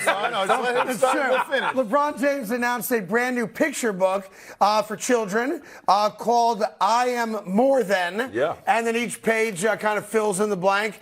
I Am More Than. Chapter 1 is a balding, aging superstar. Oh, wow. I'm just putting it out there. I knew it was more. That's just chapter 1. Started off good. That's just chapter 1. Sorry for helping You always children. bring us here. You take Sorry us for right giving the here. youth of America confidence. Yes. So sorry for helping kids. I am more than the second best player behind Michael Jordan. Oh. I mean, that's chapter 2 in the book. That's actually pretty accurate. You're not getting a Christmas card. No way you get a Christmas card. He wrote a book for kids. He's getting criticized. Chapter 3, I am more than a guy that can only win with 3 other superstars. There were only 2 other superstars on this team. There were 2 other superstars, Craig. 2. I'm just saying, it's a great book. There were 2 other superstars. I pre-ordered Always can count on him. It could be a good book. He wrote a book for kids. Yeah. It's great. This isn't a pinball. I'm just giving you the chapters. Right. I'm promoting it. Terrible clip. I'm promoting it. I think it's great that he can draw pictures. I think that's awesome. I'm sure he didn't draw those. We're going to First in Football, and we start with Deshaun Watson. We still don't know right now whether or not he will play on Sunday. One of his star receivers, Amari Cooper, said, you know what? It would be nice. Here's what he had to say. You think? Deshaun is our guy. You know what I mean? At the end of the day, we all know who Deshaun is. We've seen, all the plays that he's been able to make throughout his career. It's just like any other team. Like, you're confident when your starting guy is in the lineup 100%. So it'll be a huge boost. All right. All right. You're a wide receiver. Yes, he wants you to got start your PJ quarterback. Walker. You got Deshaun Watson. He practiced this week. Do we finally see Deshaun under center? Yeah, I think it's a great story for Cleveland, a great update for Cleveland that he did practice this week. And that means that he finished practice, right? Yeah. The issue is that he did go out there virtually every day for the last 2.5 weeks now, even through the bye week, and he tried to throw the ball. And according to Deshaun, not the doctors, Deshaun said, I cannot throw the ball with any oomph or zip on it or velocity, and you can't play NFL quarterback if you can't throw a 25-yard out because you have to be successful. So the fact that he did throw the ball and make it through practice throwing the ball is a great sign for the Cleveland Brown fans and for the team and for Amari Cooper. And by the way, the white Browns jerseys are fire. Love them. Going to have to get one today. That being said, though, I think he plays now. because if he was able to get through a practice, I don't know what he woke up to this morning shoulder-wise or swelling or pain or discomfort. My gut tells me they wouldn't have let you know that he made it through practice if he's not playing. So I think that Cleveland Browns get him back for a game they got to win against the Colts. Yeah, and I disagree with Amari Cooper. I don't think he knows who Deshaun Watson is because I think at this point we know what he can do, but we don't know if he's tough enough, right? This is a game he can prove that. If you're complaining about the shoulder and you know the team needs you, here's your opportunity to show that, listen, I'm with you and I'm down for the cause. Because you have Burrow hurt, Carr's dealing with injury. Now Trevor Lawrence played last night. At this point in the AFC, this division is up for the taking. Go take it. Yeah, if you need Deshaun and Watson. not just that. To be fair, the Gardner-Minshew Colts, and I know Taylor's back, and I love his game as a running back. You shouldn't need Deshaun to throw the ball 35 times to beat the Colts. And I know the Colts have played better football than what a lot of people think, me included, with Gardner-Minshew coming in for Richardson. But that being the case, Cleveland's defense should throttle that Colt offense. So I think if you're Deshaun Watson, you have to play in this game. Yeah, I think it would help if you had a running game that you could lean on. Sure. Oh, they do. That's right. what the Cleveland Browns do. So I think it's promising with him practicing. And one thing you and I both know is, the media's allowed only in, or the guys who have access, or the media has access to, if you don't want the media to see a guy, you're not going to allow them to see a guy. You're going to cut their time. You're going to get them off the field before that guy that's injured or that's potentially you're trying to kind of keep behind the scene is on the field. The fact that we're seeing this footage of him throwing and that media has access to it means something. It's also staged. Yes. To be fair, like as a guy that's traveled with and covered teams, it's typically the first 30 minutes of a practice. And that's warm-ups. We don't get to be there when you guys run offensive plays that you're going to use. Correct. So you see a guy out there, and all we saw in that video are these little tapping, pat and goes. He's just throwing the football, warming up. We did not see him where he's got a defense, in 7-on-7s or anything like that, where he's got to release the ball with some oomph on it, and that's why that was a staged video. Well, I agree with Greg. This does mean something. I understand what you're saying because prior to this, he was thrown away from the cameras. He's actually thrown in the indoor facility away from me. He didn't even want to show that he can even do anything. So the fact that he's willing to do this shows that he has confidence with his arm, and he's ready to play Sunday. Yeah, I think he plays. Go ahead, Joe. Moving on to second down, let's talk about the Bills for a second. Love the Bills. Von Miller, the edge rusher for the Bills, he praised his quarterback and made a pretty strange comparison. I'll let you guys listen. You can't try to tame a Mustang. You just gotta let him be. You gotta let him be wild and let him be him. Like you can't try to tame him and try to change him. Like he evolved into a Hall of Fame quarterback in due time. Like you could just see it. He just has the moxie and the personality and all the roots to be a great quarterback. Josh Allen is accepted as one of the best quarterbacks in the league. However, he's often criticized for taking risks, both with his legs and with his arm. Do you think he needs to change the way he plays to be more successful? No, I don't think you can ask him to change the way he plays. You just want him to be smarter in key moments. Like the video we keep showing you there in the end zone, when one of his players gets hit late and knocked down, he comes to the player's defense and tries to blindside a Giants linebacker and knock him to the ground. Guess what? It didn't work, and you put yourself in harm's way. He had an MRI on his shoulder after attempting that knockdown, and he's going to be just fine. But that's one of those deals where, God forbid, Josh Allen separates his shoulder or gets dropped to the ground or the Giants linebacker gets ticked off and picks him up and body slams or something like that. And now you've got a backup quarterback playing. So I understand what Von Miller's saying. You can't take the DNA out of a guy. You got to let a guy be who he is.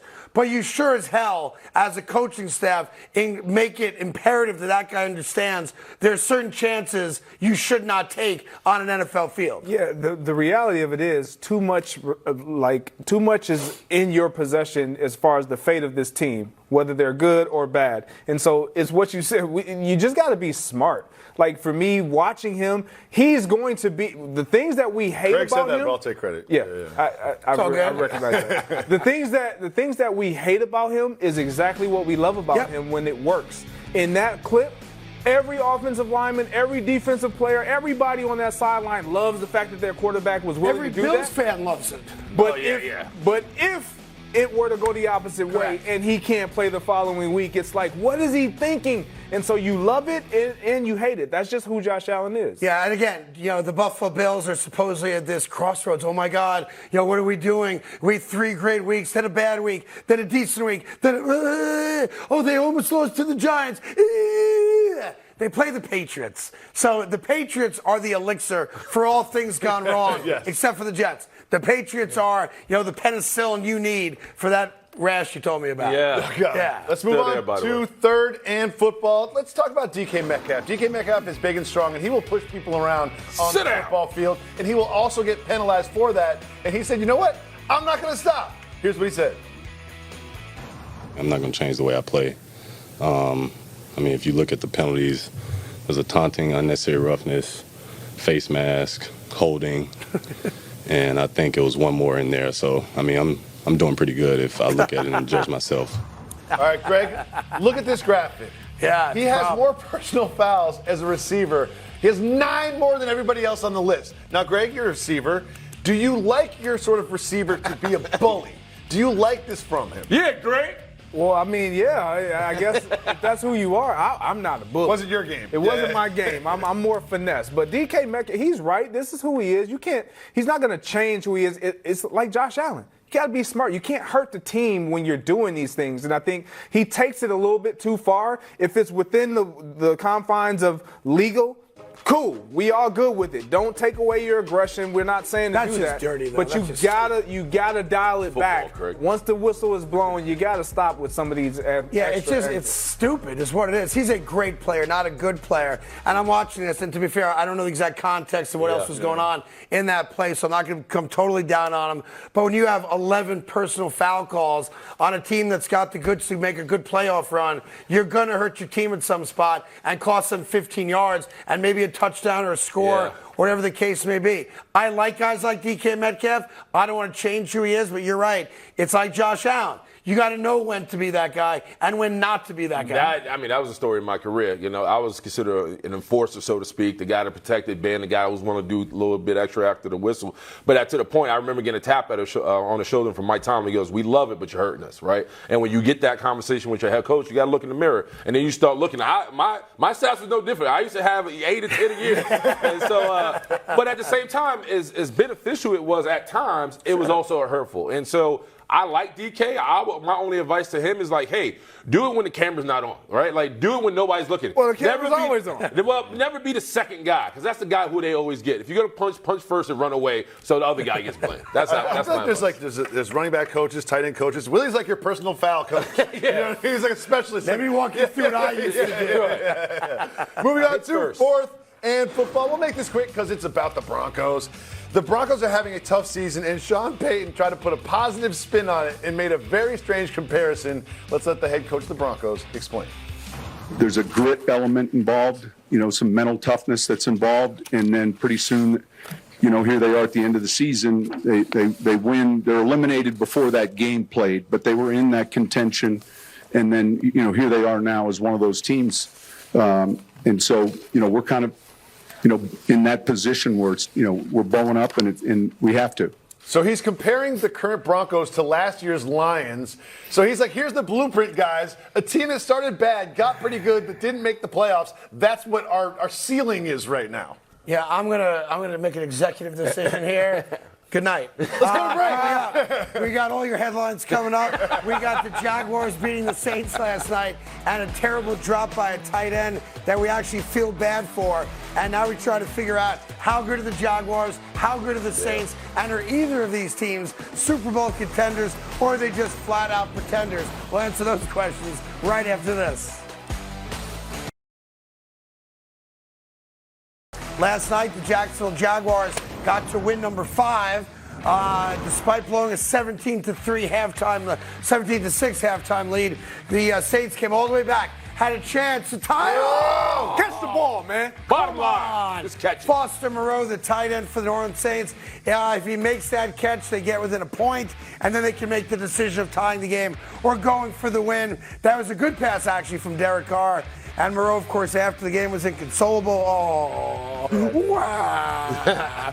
But the guy that made all the news after the game, dressed in a babushka, was Alvin Kamara, who said, I don't care about the rest of these dudes. I ain't a loser. Here's Mr. Me First, Alvin Kamara. I'm not a loser. I'm not a loser in anything in life. I don't like to lose at all. And I'm not like a outwardly emotional person where it's like, oh, I'm pissed off.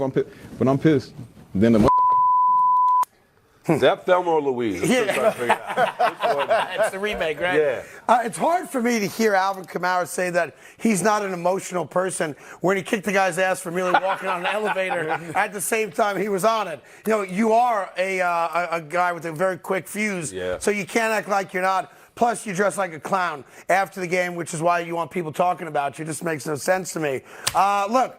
It's a bad loss for the Saints, obviously. You know, they view themselves as Super Bowl contenders, even though we all acknowledge that they're not. But here's what I took out of this game. In a very boring first half, 17-6, where there's really no reason to watch the second half unless you had money on it, to be fair, give the Saints credit, they did fight back. The Saints had a chance. You saw the drop by Moreau there to potentially tie the game.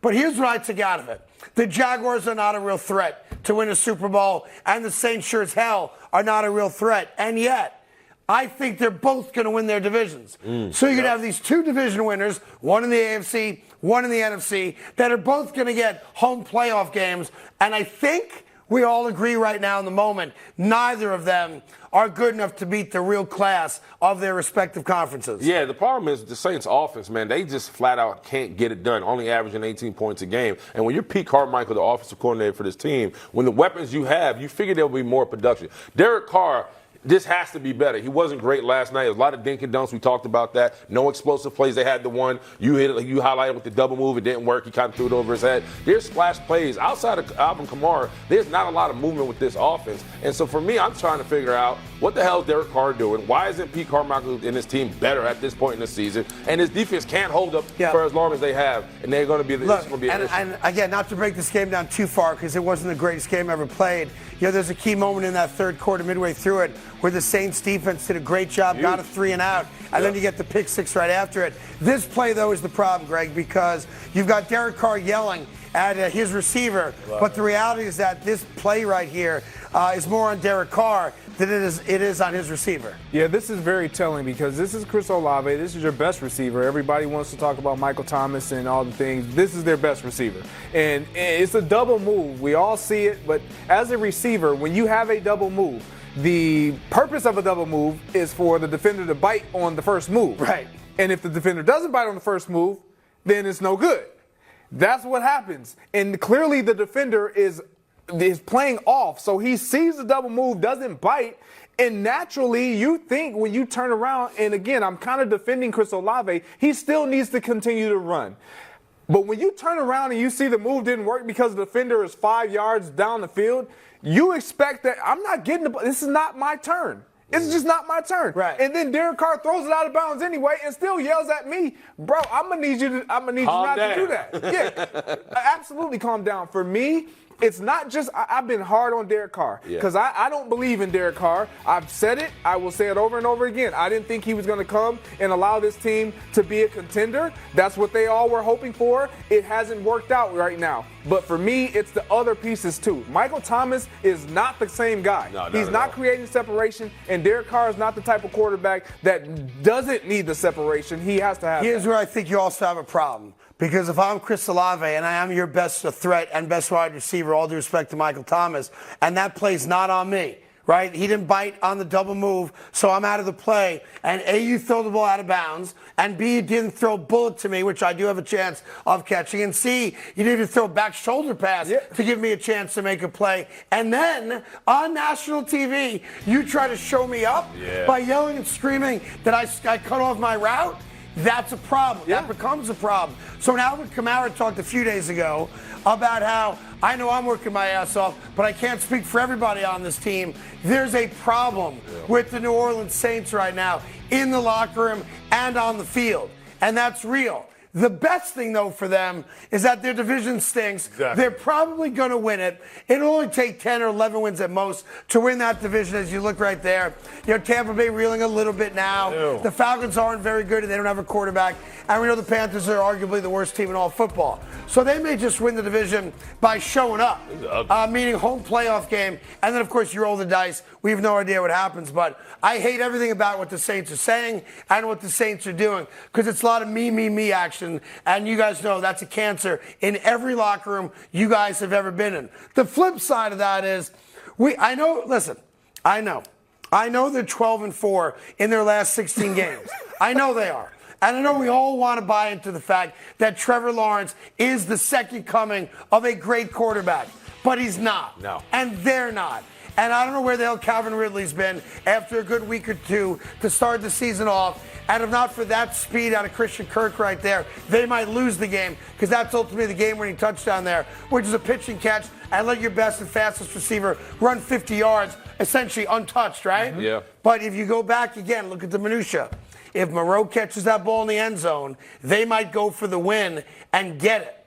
And if I'm the Jaguars, I know I'm 5-2. I know I own my division, and I'm feeling good about myself. That is not a very good football team right now. Yeah, but on top of that, if the Saints field goal kicker makes 2 field goals in that one game, was short, too. One was short. I mean, the Saints win this game. And when you go through the scope of this game, man, Trevor Lawrence just wasn't good enough, right? His players around him were good enough. The defense held strong for the most part, and the Saints' offense was absolutely atrocious. The problem with Trevor Lawrence, you expect him to be the face of this division, and he's not. He's not. Right? And he should be, we talked about as a top 10 quarterback from what we saw last year, and he's not. Valley, he was the leading rusher last year dealing with a bum leg. I'm not questioning his heart. It's his production where you got to be in question. And what the problem with me right now with the Jacksonville Jaguars, we keep giving them opportunities, right? We keep saying, all right, this is going to be the game where they're going to put up 30 points and they're going to light up the scoreboard, and we're going to be like, oh, here come the Jaguars. And we're like, what the hell happened, right? Like, what the hell happened? Even last night, I was just like, even after the first touchdown, I'm like, oh, here come the Jaguars. We're going to see this high-octane offense led by Doug Peterson. And I was like, what's going on? Just keep in mind that they've got San Francisco looming in a couple of weeks. There's their schedule right there. Pittsburgh, of course. Again, I imagine that's probably a low-scoring, tight game. Yeah. The bye week, and then after the bye, you have the big dogs coming into town, the San Francisco 49ers. Hey, real quick, New York Giants, they're a bad football team, sitting at 1-5. They play at 1 o'clock against the Washington Commanders on Sunday. Season's a wrap. But their most identifiable player, Saquon Barkley, was talking yesterday in the Giant locker room about the prospects of being traded at the end of the month. Let's hear from Saquon Barkley.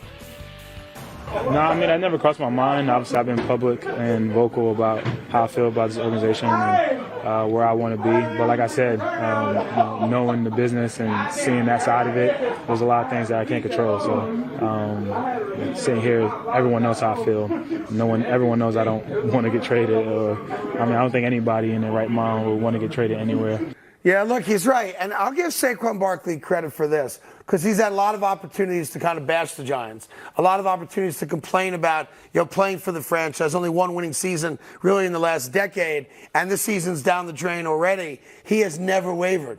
He's never wavered. I know he grew up a Jets fan, and he's got connections to the New York area. He's never wavered on wanting to be a New York Giant, even after the Giants played footsie with him on that contract and didn't give him the raise or the multi-year deal, the guaranteed money beyond, the franchise tag this year. He's never once lashed out. Here you're 1-5. Your starting quarterback, who makes $82 million the next 2 years, is out. He's not been medically cleared with the neck injury. So Tyrod Taylor, who looked decent, by the way, to be fair, in last week's game. You've been injured a lot, and here's the reality. Trades happen now in the NFL. We now live in an era where teams are happy to make trades for draft picks. If you're the New York Giants, and yes, you can re-sign him under the franchise tag again next year and pay him $12 million, and he can't do anything about it. But right now, there's only 2 or 3 guys on this team that are legitimate trade bait where you're going to get a third-round pick or better in regards to a trade, and he's one of those guys. So if you're the New York Giants and you're 1-5, are you now totally in rebuild mode and you're going to try to build up as many draft picks as you can and you deal them? Or do you think this year's a total anomaly?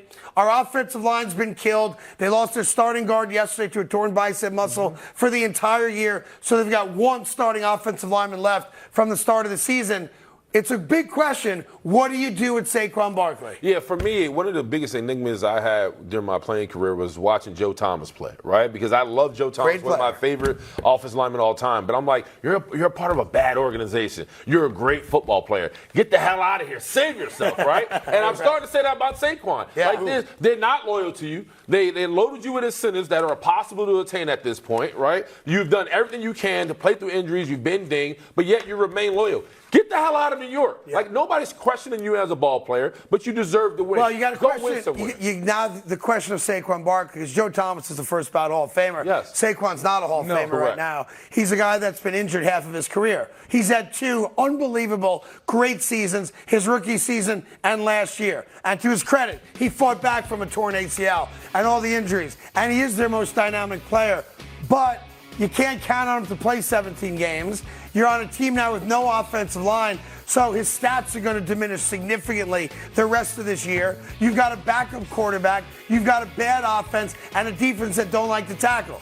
So the fact that Saquon Barkley is publicly saying, I don't want to be traded, fascinates me, because if I'm Saquon Barkley, get me the hell out of here. And deep inside my soul, I feel like the New York Giants screwed me this offseason by not giving me a multi-year extension and some more guaranteed money and played with my financial future. I'm demanding a trade. And I know the fans will turn on me. Exactly. And I know the team can say, hey, Ace, you're barely on the field, right? That being said, I think, and I believe in myself, and it's a bad pun for me, but you always wager on yourself and your belief in yourself. If I'm Saquon Barkley, I'm privately talking to Joe Shane, the Giants general manager, and John Mara, the owner, who he has a great relationship with, and I'm saying, guys, do right by me. Give me a chance to go play for a team that can win. And I don't have him privately having those conversations, but publicly we saw what he said when Evan Neal made the clap against the fans and all the things. It was like, hold on, big fellow. That's not what we do. That's not what you need to do. That's not how we conduct ourselves. That's not how you get what you want,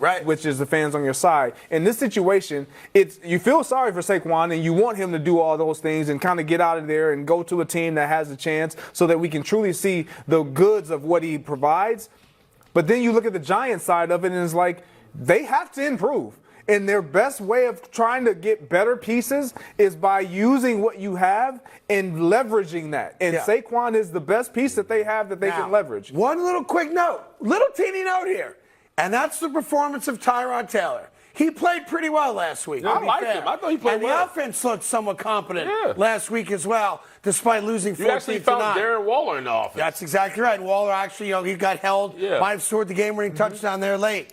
This is a referendum also. That offense with no offensive line at all and very few weapons on the future of Daniel Jones as the starting quarterback. He's got another guaranteed year next year at an obscene number, $41 million. Tyrod Taylor is a competent veteran NFL quarterback. And if he plays well, and if somehow, some way, what's the spread in that game, by the way?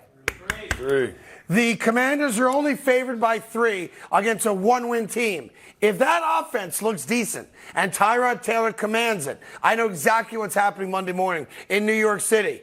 Get rid of Daniel Jones. He's not the answer. We're paying him way too much money for lack of production. And that'll be the big fight in New York. I don't think there's a chance that Saquon Barkley gets traded. I really don't, because if you look at this Giants team, the front office is going to say, but our offensive line was hurt. So there's a sort of a built-in excuse there. And honestly, they signed Daniel Jones. They regret that already. And Saquon Barkley is kind of the only offensive asset that they have. You could say Darren Waller, sure, but he hasn't really been involved in the offense. We saw the market for Jonathan Taylor obviously wasn't that good. So I just don't see you're going to get the return for someone like Saquon. If you're the Giants, I think you still hold out hope that we can recapture the magic we had last year, next year, and keep him around. Now remember this, the New York Giants have the right to franchise him again next year. They do. And that would pay Saquon Barkley about $12 million on another 1-year deal. So no one's feeling sorry for him. He's going to make a lot of money. But if you're Saquon and you have a chance to maybe force your way to a team that can win, because remember, bad teams aren't going to trade for him. A team that thinks they're a running back away to win a Super Bowl. So the only place to trade him would be to a good football team that views themselves as a Super Bowl contender. Much more football coming your way. We got all the headlines from yesterday. We got our they're amazing, yet losing NFL picks. That's always high comedy for me to listen to. And we got some insight from Greg Jennings on what it's really like to be a prima donna go-to wide receiver. Next on FS1. Good morning and welcome back to the FS1. We have your headlines and we got some great games coming up. But remember this performance against the Cowboys where Justin missed some wide open receivers in the loss. Looks like Derek Not Carr. a great game from him. And his head coach, Brandon Staley, spoke about that. Let's listen to him. I just expect for him to bounce back and play his game, and he doesn't need to do anything more than that. And, there's going to be some tough games for players. I think it's noticeable for Justin because he doesn't have very many of them in 3 years, or 4 years, 4 years. And so you can point to one because there just haven't been very many. Okay, good news. Staley expects a bounce-back game. Bad news, they are playing the Chiefs. What do Justin Herbert and the Chargers need to do to pull off an upset? Stop overthrowing wide-open wide receivers, right? Lean on Austin Eckler a bit more now that he's back. Listen, the Chargers' offense is typically not the problem. It's their defense that gives up late scores that cost them games, right? That being said, I think you're now in a position with the Chargers sitting there under 500 where now it's the Staley watch. If I'm the owner of the Chargers and you haven't gotten it done and you can't complain about the talent because God knows there's enough talent there to win football games. And yeah, you made the playoffs last year, but you had that terrible second half, so you didn't win the playoff game. I think we're now at a place where every week if they lose, I'm waiting for the big announcement that Staley's been relieved of his duties. And maybe that's fair, maybe it's not, doesn't matter. You have an all-world quarterback and an offense that puts 20-plus, 30-plus points up every single week, and you got nothing to show for it. Plus, you're in a division where you've been owned, dominated by one other team, that's the Kansas City Chiefs. And let's be fair about it. The Raiders have been a bad football team for a long time, right? Yep. And the Denver Broncos are a bad football team for a long enough amount of time. So it's really just you and Kansas City, and you can't beat Kansas City. You can't come close to winning a division against the Kansas City Chiefs. So I think we're now in Charger land in almost must-win territory. Oh. And I'm not saying you get fired after losing to the Kansas City Chiefs, but maybe you do. Maybe this is the end for Staley there, and we try to figure out how to start winning some divisional games, specifically against a team that's 27-3 in the division with Patrick Mahomes. I think you get a bounce-back game from the Chargers. And I think they're going to put the pedal to the metal against the Kansas City Chiefs. And while Kansas City might win, you need to score 30 points to win this game on Sunday. Yeah, I think you're 100% right. I think Coach Staley knows he's being watched. You see all that gray in his beard? I didn't say it last year. He wasn't there last year. I think he knows that his butt's in the hot seat. But overall, man, it comes down to this defense. I don't think the offense is a problem. You got Eckler. You have the weapons on the outside. Herbert's going to be Herbert. It's just a matter of right now, can this defense help him or at least sustain some drives where they can stop the Chiefs at some point, right? Because at this point, the Chiefs are averaging 30 points a game, right? Can you do something in this game where you get to Mahomes, put some wrinkle in the defense where you can really stop this Chiefs offense? Because you can, right? They don't have a number one receiver. They're still one-dimensional. They're still one-dimensional. Their run game is up and down. So at the end of the day, man, you have to feel some type of hope if you're the Chargers. And let me just say this, and Greg, I want to get your take on it. I brought up Staley. I do think he's on the hot seat. I don't think he survives another losing season, or at least a non-playoff season, because you can't defend it, right? But it's also time for Justin Herbert to be the guy. Justin Herbert's a great quarterback. We all know about his arm strength and his talent. And he's had some throws in games that make you go, oh, my God, I'm watching one of the great talents to ever play in the NFL. But those overthrows against the Dallas Cowboys in a game that obviously was winnable are unacceptable. It's not like I'm asking you to throw the ball into tight double coverage and you got to thread a needle. These throws right here, these are open wide receivers. Yep. That's a 30-yard gain. This right here is a touchdown, right? And it's inexcusable for a guy that's as good as him and a guy that's now gotten paid. All the other guys, all of his peers, Josh Allen, Joe Burrow, Jalen Hurts, Tua, Trevor Lawrence, they've all done something, not Tua, that he hasn't done. And that's win a playoff game and be the reason why. It's time for Justin Herbert to start carrying his team, as you say. Put the team on his back. No. Yeah, he put the team on his back. I love it. I've said this earlier in the season. We don't expect a lot of Justin Herbert because of what we're not getting from a head coaching perspective out of Brandon Staley. And I think they share blame. And we've seen Justin Herbert kind of overcome their bad defenses, and their offense has not been the issue. But in this game, when you're going up against the better quarterback in Patrick Mahomes, you got to show that. Yep. You got to be able to outduel Patrick Mahomes, because in the games that the Chiefs win, in which they win a lot, it's typically going to be because something that Patrick Mahomes does. So when I look at that, you are the quarterback on the opposing team. You got to be a reason why your team can pull this out. And if the Chargers create turnovers, we saw it against the Jets, the Denver Broncos in that game. Yeah. Like, if you can steal possessions away from the Kansas City Chiefs, you give yourself a better chance to win those games. Moving on to our second headline, another big Week 7 matchup is between the Detroit Lions and the Baltimore Ravens. It's in Baltimore, and as head coach Dan Campbell gets ready to prepare against that man, Lamar Jackson, it's been keeping him up at night. If I was dreaming about how to stop these guys, he'd be the first one I would think of if I was coming out of a nightmare. He is dangerous, so he's dangerous. And like I say, they don't ask him to do as much as he did before with his legs, but there's plenty of it still in there, and he's throwing it pretty good. Craig, I know you have the Ravens in this one. You're wrong. But in a Lions win, what would that tell us about where they are in the league? I think if the Lions win this game on the road as an underdog, the Detroit Lions are the second best team in all of football and have to be considered a favorite to make a run to a Super Bowl. Ooh. They're that good. They'll have they already have the best record in football, so win just continues that.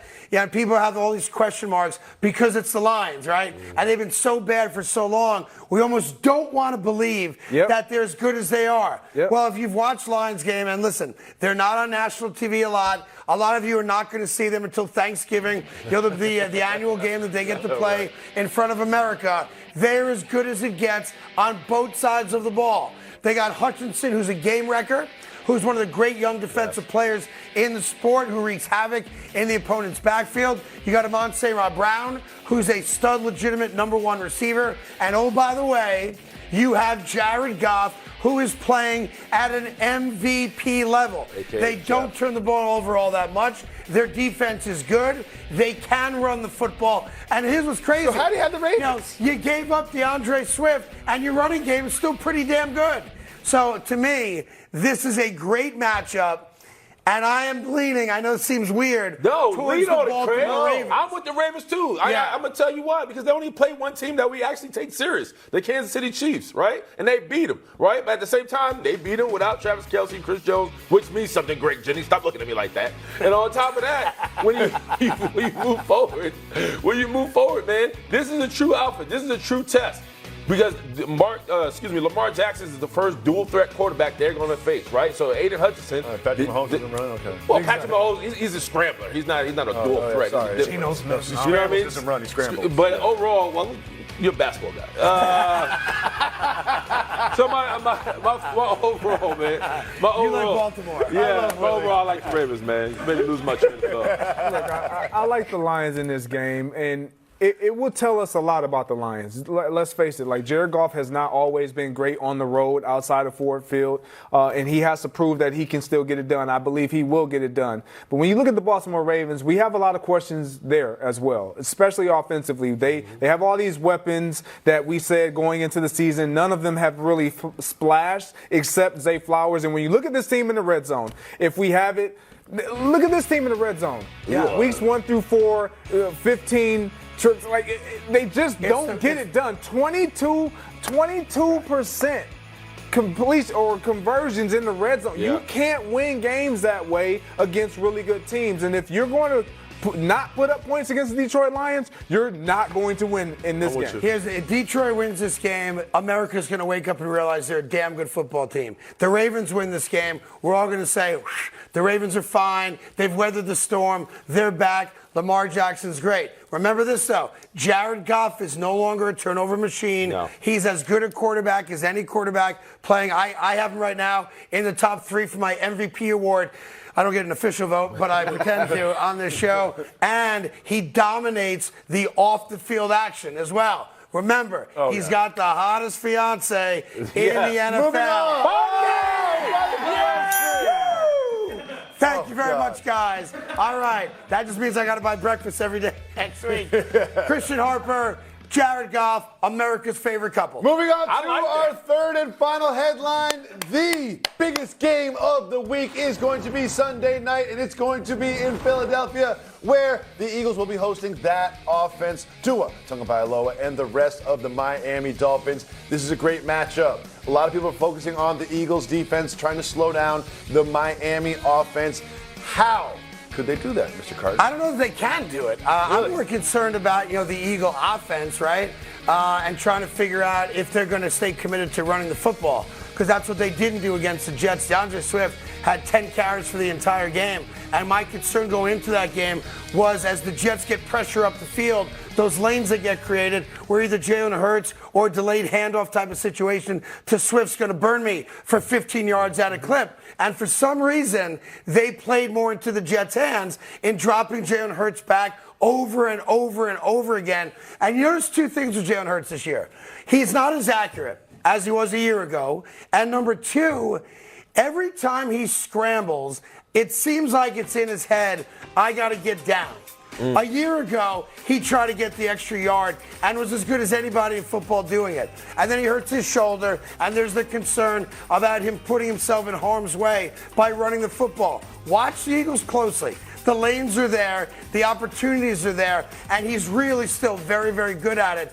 But he also lays down a lot. I've never seen a quarterback do that who's as good as getting extra yards as he is. So my question is, what is the Eagles offense really about? Because you can run the football against the Dolphins defense. We know that. They're middle of the pack defensively. They give up about 120 yards a game on the ground, and you run it as good as anybody behind the best offensive line of football. Sometimes I think coaches get a little too cute, and it's very simple. Run the football until they stop it. And if they don't stop it, run it some more. You've got two game-breaking wide receivers. They're going to get their 7 to 10, targets per game, and that's not going to change. But in this game, I want that Dolphin offense off the field for as long as possible. How do I do that? Ball control. Run the football. I would come out and I would stay right behind that big-ass offensive line, and I would run DeAndre Swift, no joke, 20 times in this game. I really would. Yeah, I think you're right. I think what's interesting about this Eagles offense, and I thought it was starting to come into fruition, especially against the Rams game, because we saw Jalen Hurts finally look like Jalen Hurts of last year, right? You're talking about not being able to just throw the ball, but he ran the ball for 75 yards. But there's something interesting. I found this nugget. These two organizations are pretty much looking into each other's backyard. Look at this right here. Oh. Both drafted their current quarterbacks in 2020. We knew that. Both used top 10 picks on a wide receiver 2021. And you talk about both traded for a star receiver in 2022 in the offseason, and both are tied for the best record in the NFL right now at 5-1. Oh. This game means something to both organizations, right? So when you talk about not just about Tua versus Jalen Hurts, it's about both organizations trying to stay on par, right? And so this is going to be a telling game. Who's doing better and which team has arrived and which team hasn't. But here's also the difference. If Philly loses, now it's a trend. Now you've lost back-to-back games, and you do have a tough schedule coming up. Craig, you talked a lot last year. The Eagles, to their credit, they won the games, but they had a very easy schedule. They did. This year, their schedule in the second half is a murderer's row of playoff teams. If they lose back-to-back games, that'll be something that we've never seen them have to live through or experience. I'm of the belief that locker room fractures very quickly when all of a sudden adversity hits them. Yeah, I don't think they fracture because of who you have as a leader in Jalen Hurts. But you mentioned it a little bit. They just have to get back to who they are, the identity, right? Like the Dolphins, when we think about the Dolphins, we think about them as a passing team. Sure. The reality of it is they lean on their pass to open up their run. They lead the league in passing. They lead the league in rushing. A lot of people probably don't even know that they lead the league in rushing because we're so consumed with what they do from the passing game to open up the running game. The Eagles, they run the ball to open up their passing game, and that's what we haven't seen this year consistently. Yeah, listen, it's the game of the week. It's Sunday night. The other big game, of course, we already discussed, is Detroit and Baltimore. As we get ready now for the guys to give you their picks, I'll start the segment off by telling you that the New York Jets are a lock not to lose this weekend. Hey. All right, the New York Jets are going to get through another Sunday without a loss. That'll be 3 consecutive weeks. The New York Jets did not lose a football game. And if I just may, before the picks come in, I'd like to place my vote. It's almost election year, right? As opposed to looking at Travis Kelce and Taylor Swift as the NFL couple we all admire, can we make it Jared Goff and Christian Harper, please? Yeah. Yeah, they're the couple we want to learn more about. Do it. Not Swift and Kelce, right? Right now, I'm with just you. me. All right, NFL picks. Remember, do not chase bad losses. Save your money to fight another day. Gambling should be responsible, recreational, and fun, and should be done with friends and groups of people, not alone in the bathroom on your phone. With that caveat, Jacoby, you're up first. Who do you like? You're on fire lately. I think you've won 8 out of your last 11. Really? All right, it's a have. Now look at these two matchups. This is a matchup between two teams that are different than we thought they would be. Coming into the season, Kenny Pickett, he's so good in the preseason. All they do is score touchdowns. The Steelers are bad. Coming into the season, the Rams, they're tanking. Caleb Williams, let's go tank him. He's right in our backyard. This is going to work. What's happened during the season is the Rams have been great, and the Steelers, albeit in some wins, I do not believe in whatsoever. I have the Rams -3 over the Steelers easily. And you cannot discount the fact that Cooper Kupp is healthy. Yes. He is a difference maker. Yes. As good as any wide receiver in football, and having Stafford healthy as well. The Rams are a good football team and very well coached. I like that pick. All right, that brings me to Greg Jennings. Gregor, who do you got? I got the Detroit Lions. They're +3 in this game with the Ravens. In Baltimore. In Baltimore. Look, I really like the Lions. They know who they are. They're going to play their brand of football. And when you look at the Ravens, what they are trying to figure out, I don't know if they can figure out against this Lion bunch. And look, we look at the Ravens, we kind of respect them because they are the Ravens. They stay on brand. They're pretty consistent year to year. Detroit Lions, we don't respect them, which is why you have guys opposing you calling you Jeff Golf. So go out there and do something about it, man, and win this game. All right, it's a great game. Baltimore -3 at home against Detroit. You like Goff and the Lions. Biggs, who do you like? Yeah, this goes against my Steeler heart, but I picked the Ravens.